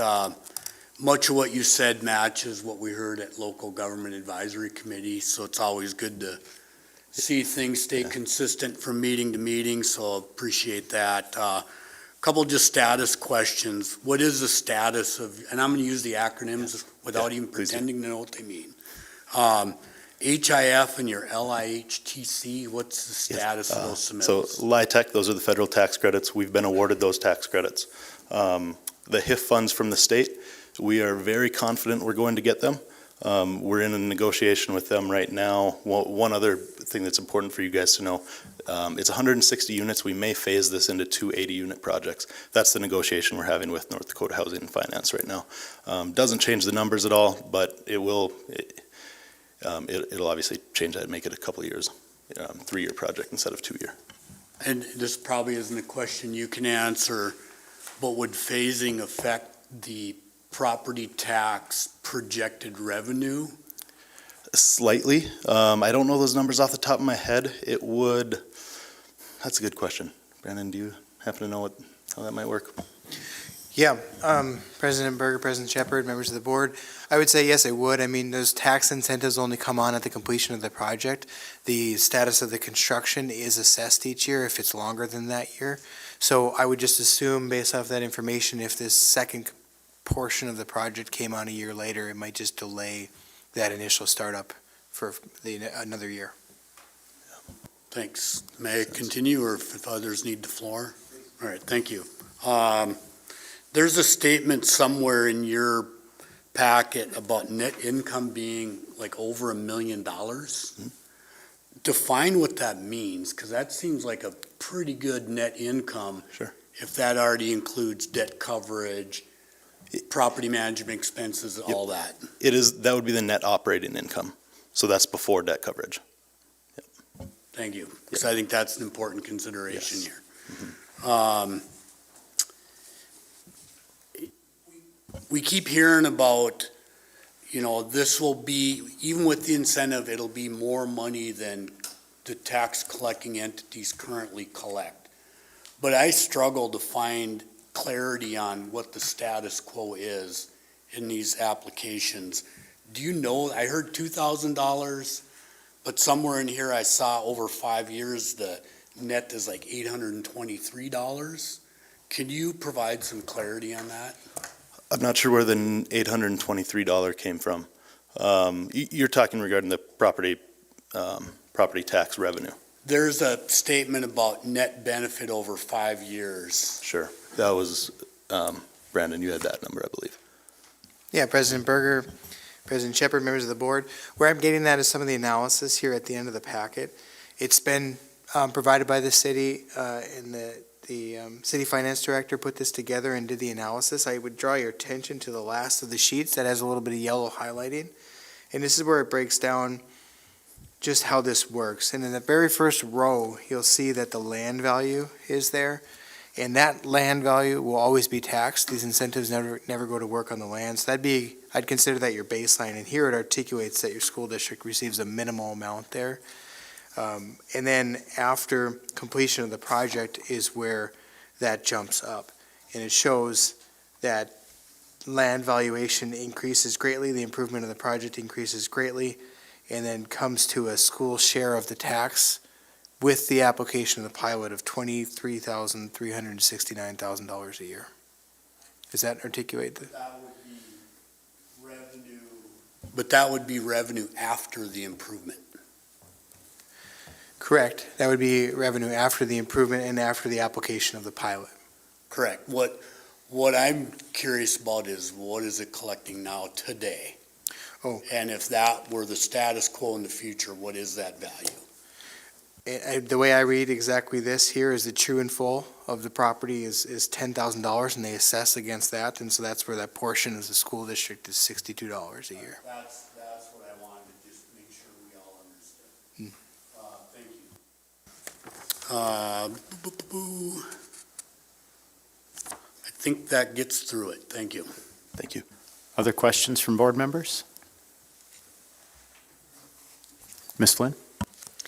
Curtis, can you talk about the ownership structure? Like how much would MAC and you own? What does that look like? Who has ownership rights? Sure. So these tax credit deals are very unique. Lisa alluded to it a little bit, how we've been awarded the tax credits from the federal government. We will take those and sell them to an investor. That investor, it'll be U.S. Bank, it'll be one of the larger banks in the country, will come in, they'll own the majority of the project, 99.9%. We maintain responsibility as the general partner with minimal ownership. Cash flow gets split a lot of different ways. There's really not a lot in these projects. Where the cash flow goes is to our deferred developer fee. We end up, most of our fee ends up being deferred and then paid out over the life of the project. So does that answer your question? Sorry, I know it's a little, there's more to it, but that's kind of the broad overview. Ms. Flynn, do you have other questions? Other questions from board members? Mr. Larson, excuse me. Yes, Mr. Larson. The stage we're at here, looking through this tax break, is there a conversation? I mean, what we're being asked for today is to take essentially 10% of what otherwise would come from a normal project. I see obviously benefits to the city, obvious benefits to the county for a project like this. Is there any negotiation to where the school district is taking more than 10% and the city and county are taking less? I don't know who to ask that question of, but it feels to me like the kids are still going to be in the district. The kids are still going to need teachers and facilities. We're already going through a big retreat process of making cuts or changes or finding ways to do money different. But is there a way to say, you pay, man, these numbers are tiny, $62,000 a year in taxes, which represents, that's on the sheet here, 10% of the obligation. The school gets $23,000 of that. If we shift some of the dollars from the city and the county to the school and we get more money so that our kids are still getting what they deserve, is there that kind of negotiation in this process? I'm not sure where that conversation starts. What I will say is that, like I said, we went out and pursued all the funding we could before coming up with this ask. If we did that and it came back at 70%, we would have asked for 70. You can believe me if you want, but that's the truth. If we don't get 90, wherever that comes from, this project doesn't happen. We will not move forward with it. President Berger, President Shepard, it's a little bit of speculation here. I just wanted to comment on that. I haven't seen that come forward in this way. This is a payment in lieu of taxes, which is a set dollar amount that's set to be negotiated, and usually it's equal across all taxing partners. I don't know if legally there's an authority to decipher between each entity. If of course the request exceeds 5 years in term, then it goes to county and school district to weigh in whether or not they will participate. But I honestly haven't seen or really considered the question of, does each unit then have the ability to negotiate their terms individually? Mr. Larson, anything else before I move on? You know, I mean, I believe you, Curtis, on the 90-10. I do. It's one of those things where when we're going to extreme lengths of either finding more dollars or cuts, there are very few ways to find more dollars other than development. And so then to say we're going to have development but not reap the benefits of the development, and then potentially having to go back to ask for a referendum for more dollars next year or the following year or the following year. It's just those kinds of things of we don't have opportunities to get more tax benefits other than these kinds of projects. So to start a project out and say, never mind, it feels a little short-sighted to me. I get it from a city and a county standpoint, less so from a school standpoint, which is the reason we're all sitting around this big table. So I struggle with it a little bit. I get it. I like the ideas. I like the entrepreneurial nature of it all. I want to say yes. I just struggle with that. Just my thoughts. Ms. Flynn? Curtis, I know you through our real estate connection, so I probably have a little bit more insight into who you are, but, you know, I think part of the struggle for me and maybe some other board members is we've heard we can't do the project unless we get this amount before. So can you specifically talk about your experience with working on low to moderate income housing projects and maybe some of the background or the initiatives that you're a part of that are important to this project? Yeah, thank you. Good question. One of the big things, I've been working on this. I sat on a panel for the housing need that we have for the North Dakota Economic Developer, Economic Developer. Keith was there, conference in Fargo earlier this spring. That's where I met Lisa. We sat on that panel and talked through a few of these issues and how to get there. It's really how I got introduced into the affordable housing world and understanding how these developments come together. From there, we started working on Brookstone. We brought Lisa on as a partner who's been a tremendous resource and taught me a lot along the way. And then since then, the governor recently asked me to sit on the Council for Homelessness that he announced a couple weeks ago. My goal with that, I'm not going to act like I'm an expert in homelessness or that I know how we're going to get people off the street and into housing units. My goal there is to be an advocate for the next step. People, figure out a way to solve the homelessness. I'll figure out a way to get them into their next step, into their stabilized home once they're off the streets and they have the services and resources they need. As a part of that, and digging into this program, I think there are some opportunities to change the ways that these programs work. That's obviously a lot smarter people doing a lot bigger things than I am who make those decisions. But I think there's even some decisions at the state level as to how they direct their funds that we may be able to address there. I don't know if that answers your question, but that's some of my background, some of how I got here, and how I have a little more of an understanding of this project and what's really needed to get these across the finish line. Other questions, Ms. Flynn? Mr. Clevin, I think I saw your hand at one point. Oh, Dr. Lund? Well, it's more for Brandon, but I think it's probably germane to this. Brandon, I'm trying to understand one of these graphs with the sheets and stuff. So am I correct in saying right now the school district collects $62 a year on this land that's owned out there? President Berger, President Shepherd, Board Member Lund, you are correct. Okay, and even if it doubles, that's $124 a year, or if it triples, that's $186 a year, if nothing gets developed on this land, roughly. Am I correct on that? It's actually a good question because of local property tax caps. If there's existing base, you can't. I didn't even check the 3%. But granted, it's going to be a very small amount of dollars. And then, I'm reading this right, then if this project goes through, then the first year, the school district is supposed to estimate getting about $23,300, and then it slowly goes up to $28,000 over those first 20 years while the cap is in. Am I correct reading that? You're reading the estimates correctly. Okay. And if just throw rough estimates in there, when you look at that would be if there's no project, we're collecting less than $200 a year. If the project goes through, and as the way it's proposed, before even the big money kicks in, that's over $500,000 because it's 23, 24, 25. Am I correct in my thinking of that? You are correct. Okay. I just wanted to make sure my understanding is right. Thank you. Other questions? Mr. Clevin? Just a general statement, and nobody here in this room can do anything about it.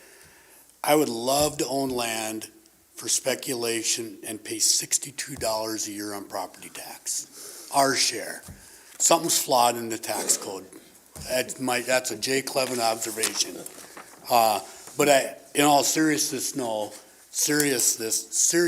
however, I do think that point should be taken, like we should look at that property tax policy and ask ourselves as a community, does that make any sense? Maybe that's just a personal observation. It's certainly not something that I'll use to evaluate this particular request. Thank you. Other questions from board members?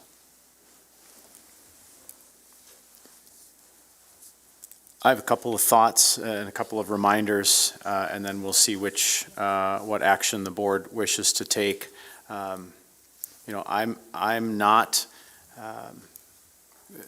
compelled to say,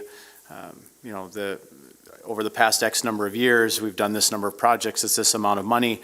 We're looking at this project tonight on its own merits, not looking backwards, not looking forward. A reminder that at a subsequent board meeting, we will be talking more broadly about how we want these proposals to come forward, what a rubric might look like, how we might evaluate them as a board, setting some policy or good governance around, this is what we'll be looking for. So that's another conversation. For tonight, in front of the board, we have one project. It's unique. In my personal opinion, it's creative, it fills a need. There's monitoring.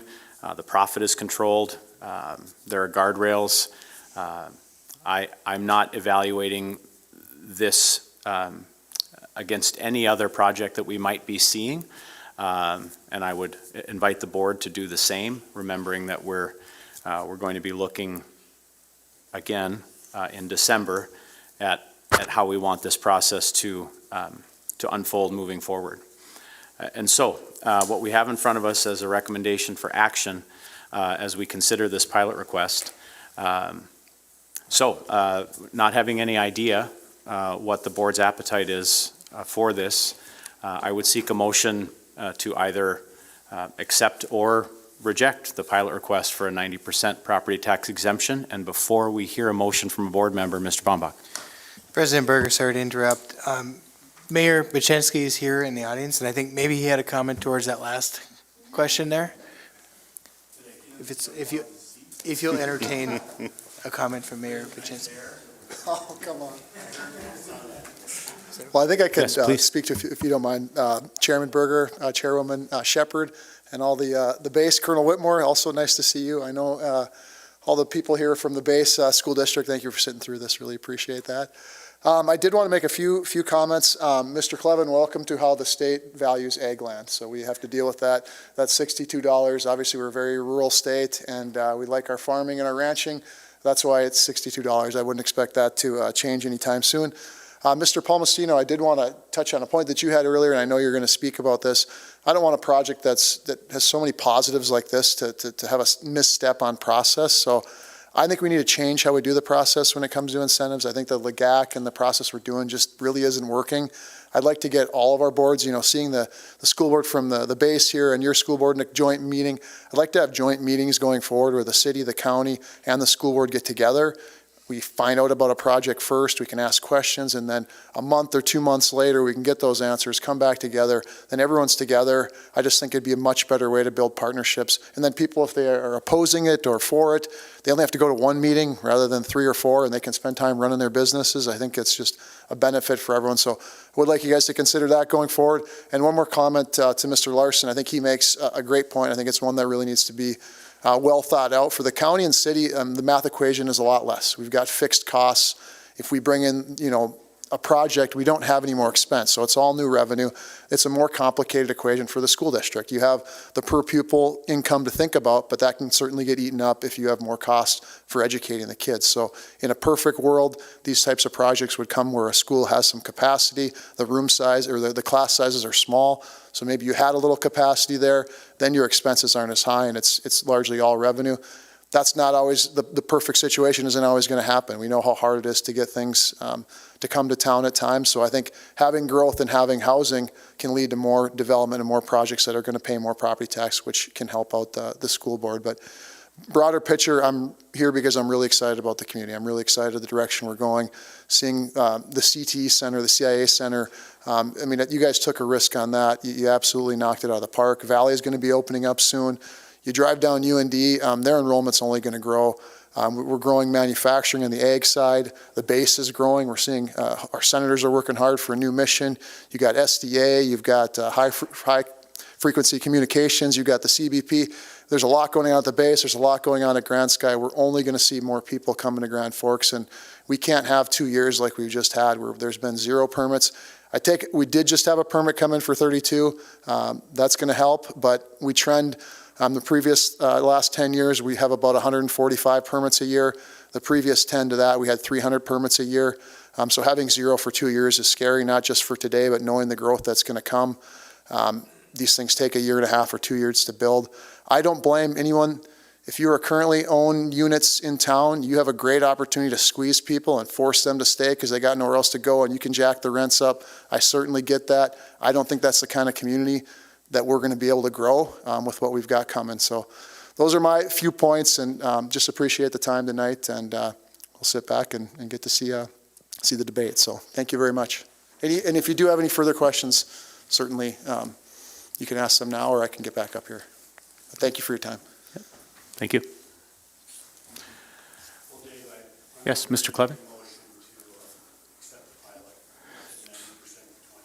There's a motion on the floor from Mr. Clevin to accept the pilot request for 90% property tax exemption for 20 years. Is there a second? The second by Mr. Palmasino. Discussion from board members? Yes, Dr. Lund? I'll start it off. I appreciate everybody's thoughts and comments. I have a tendency, talking about both sides of your mouth. I agree with both sides. I understand where Joel is coming from with that. I look back, I keep looking back at, if we don't do anything, we'll collect $62 a year and we can pay for somebody's coffee for a month or something like that. You got to look at progress. I think this project is different than some of the other projects because of the low to moderate income. So I'm in support of it. I'll tell you though, if we don't change the process, I'm a strong no for all the future ones because this process has not worked. And so I appreciate Mayor Boczynski and Bill talking about it because we do have to change how this is done so that it isn't a rushed, come in here, here's 4,000 pages worth of information that most of us don't understand and then make a decision. So I'm certainly in support of this now, and I look forward to developing a better, improved process in the future. Thank you. Other board members? Other discussion? Ms. Flynn? I have a couple things.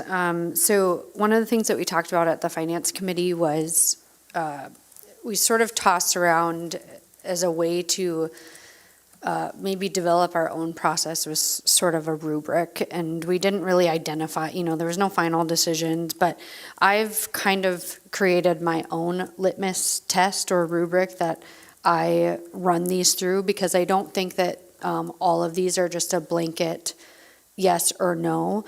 While I certainly think that the financial piece is important, I've looked at all of these as one project as it comes. And so my litmus test is, number one, what is the benefit to Grand Forks Public Schools? Number two, is there a need for this type of project in Grand Forks or the greater Grand Forks area? Number three, can it happen without the proposed tax incentive? Number four, what's the financial health of Grand Forks Public Schools? Number five, what are the negative impacts of this project? And number six, what is the process? So number one, what is the benefit for Grand Forks Public Schools? Certainly to have families who could have some stability in housing is important. Similar to our speaker who talked about real estate, I too hear from families that there's a lack of housing options in our community. A couple things to point out. I work part-time as an advocate for CVIC, and we are frequently, I'm on the crisis line, which means that I am responsible at times for sheltering individuals who are fleeing a crisis situation. We're getting to the point where our shelter becomes more at capacity, and when we are trying to help individuals move out and get their own place, we're waiting on the housing authority process. And so part of that wait is also related to availability of housing. And so it was nice to hear the perspective of Mr. Hansen and Lisa related to the region and what we're facing. Also, because we have our base friends here, I think it's important to talk about BAH and base allotment for housing. So for those of you that don't know, the military issues housing allotments for their personnel, and those dollars are based on average rental rates in the area. My dad worked at the base housing office for 20 years as a civilian, and so I'm very familiar with this. The base housing allotments in 2025 for someone up to an E5 level are capped at $1,581. Without dependents, they're capped at $1,191. So that means that someone looking for an apartment in Grand Forks who's been in the military 3 to 5 years is allotted only $1,191 for their housing. Oftentimes, people will try to purchase a house and realize there's a gap there, and so it becomes difficult to purchase a house because these numbers are also on rental rates.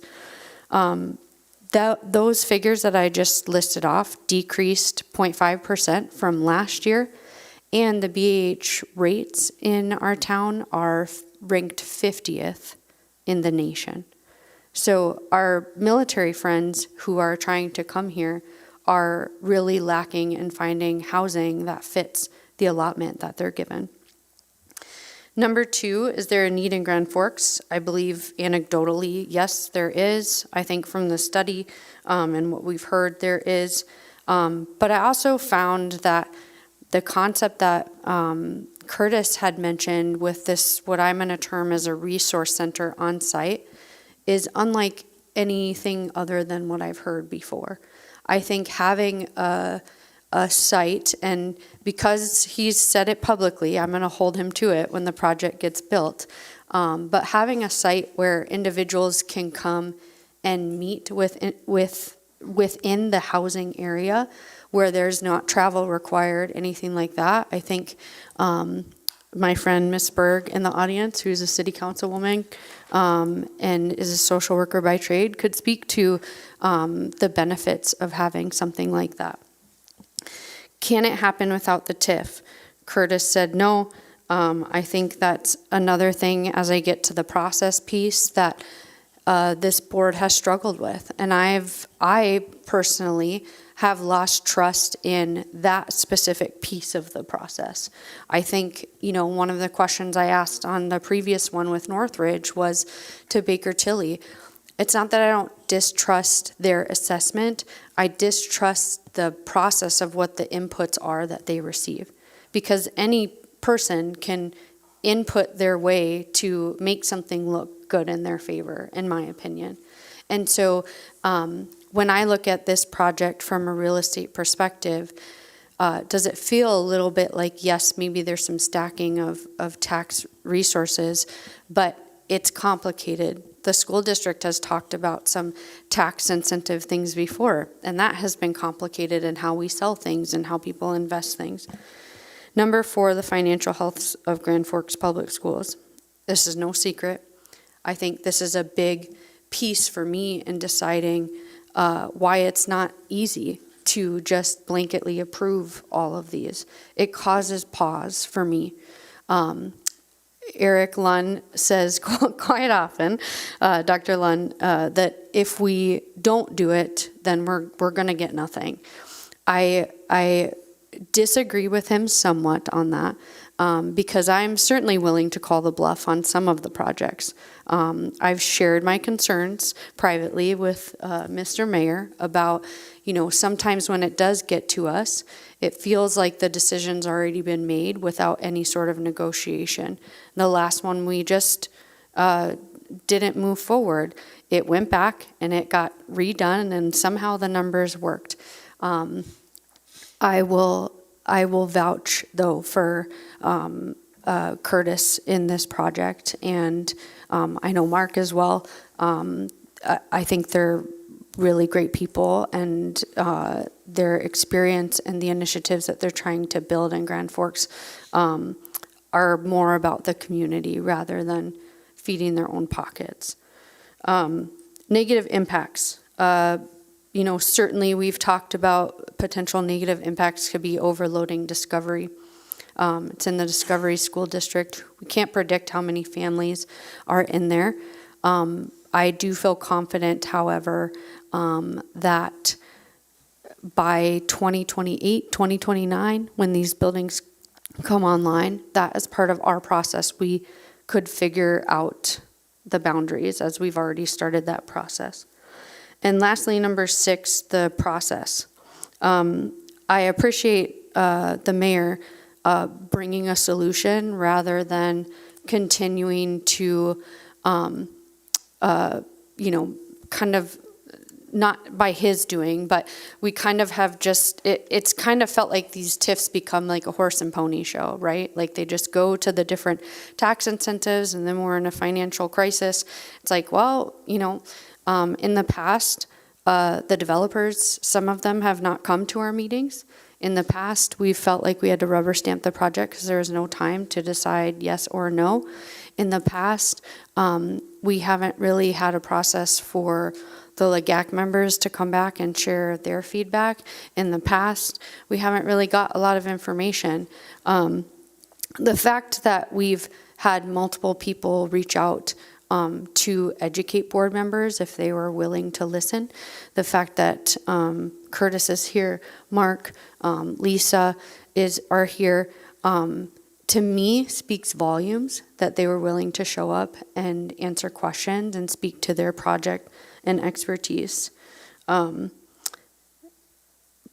Couple other things I'll say before I get off my filibuster here is this project will have limited amenities. Other projects before us have not. I believe that the guardrails for control, both federally and at the state level, are more important than some of the other projects.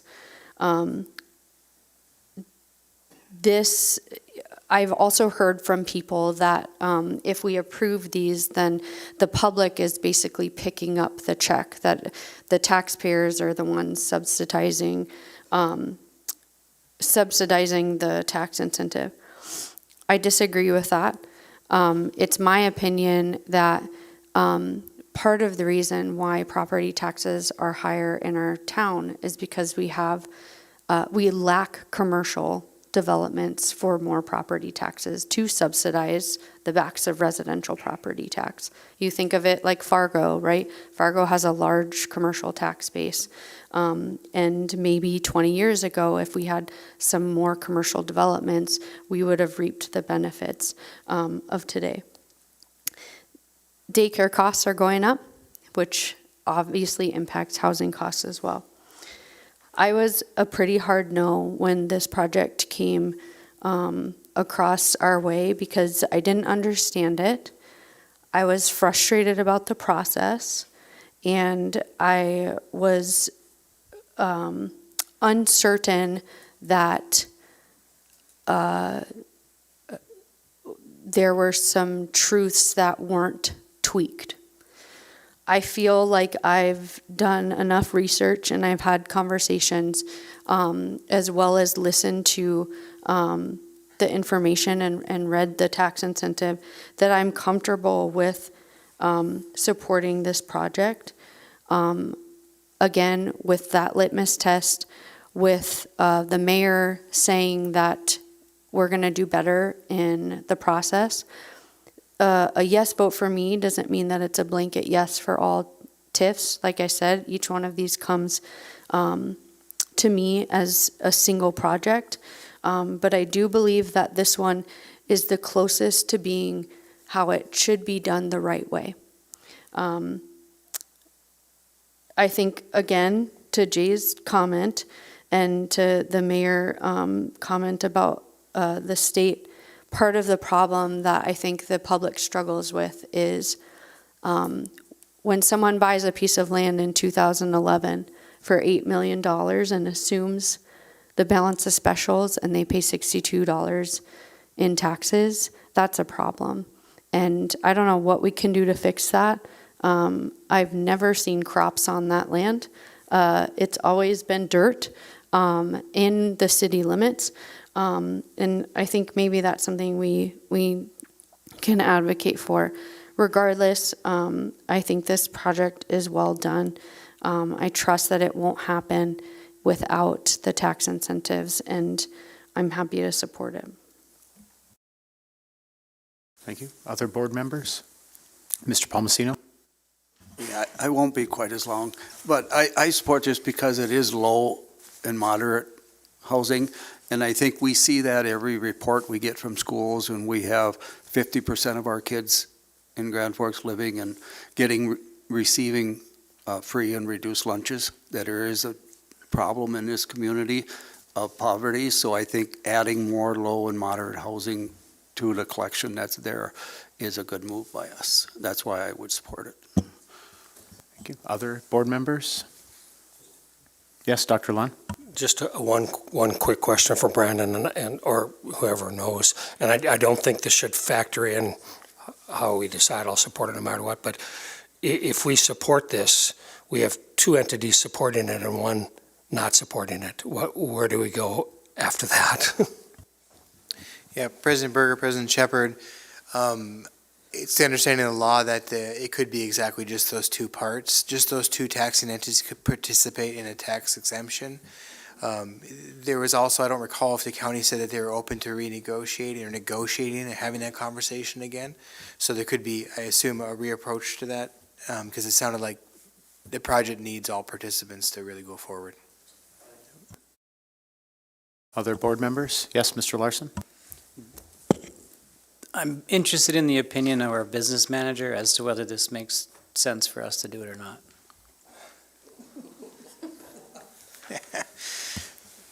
President Berger, President Shepherd, you are the elected officials. I think I would weigh in, and I would say it comes down to there's so much uniqueness about this project. I would say that, and I shared some of that opinion up front. To Amber's point about working closely with the team, I think that there has been a good effort by the developer and beyond to have met early. I think the city's done a good job too with the local government advisory committee, not just the one that brought up this topic in this application, but ones prior gave preview to projects coming. They're doing what they can to communicate, and I was happy to hear the mayor say too that there's even further efforts to better communicate early often. To the point of the tax incentives, it's a big question too of what you think will happen with that land, in this particular case over by Furniture Row. And there's a question, if you think that this project, not completed, another one will come along next year and get it done without the tax incentives, well, then we'd be better off to not participate.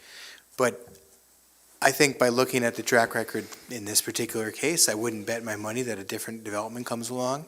And I'm looking at the estimates just as though you've processed those, and I'd much rather have the $24,000 next year than the 60 or so that we could anticipate now. Thank you. Other questions from board members? One final time, other questions from board members? Motion on the floor is to approve the pilot request for a 90% property tax exemption for 20 years on the project we have in front of us in the packet tonight, known as the Brookstone project. We'll take a roll call vote. Larson, Yes. Palmasino, Yes. Clevin, Yes. Lund, Yes. Manley, No. Anderson, Yes. Hodak, No. Flynn, Yes. Berger, Yes. 7 yes, 2 no, 0 absent. Motion passes. Thank you for your presence tonight. I thank board members for that robust, lengthy, and thoughtful discussion. That concludes the recommendations for action this evening. We'll move on to 7A, announcements. Air Force Base Board President Shepard and I thought we could share this announcement time rather than having two separate pieces. So are there any announcements for the good of the whole? Dr. Brenner?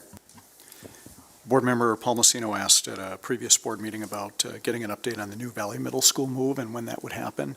And we will have that in front of you on December 8th. What I can share with you today is Friday, December 19th and Monday, January 5th. Those would be considered 2 remote learning days for students at Valley Middle School, and that's going to give us some time to make the move and to unpack. So those are concrete things I can share.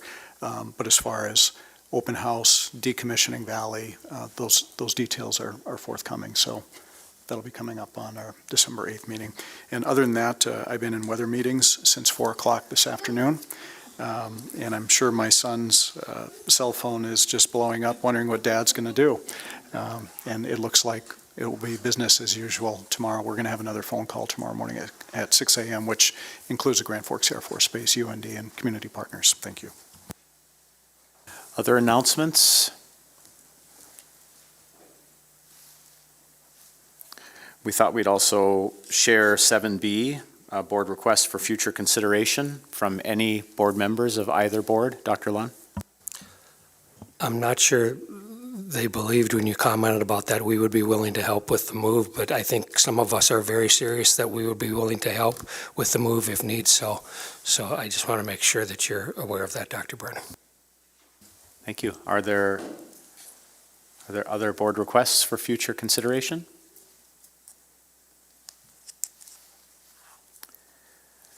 (7C) on the city board agenda is school board meeting norms. Mr. Manley, how did we do? We did very well. Thank you.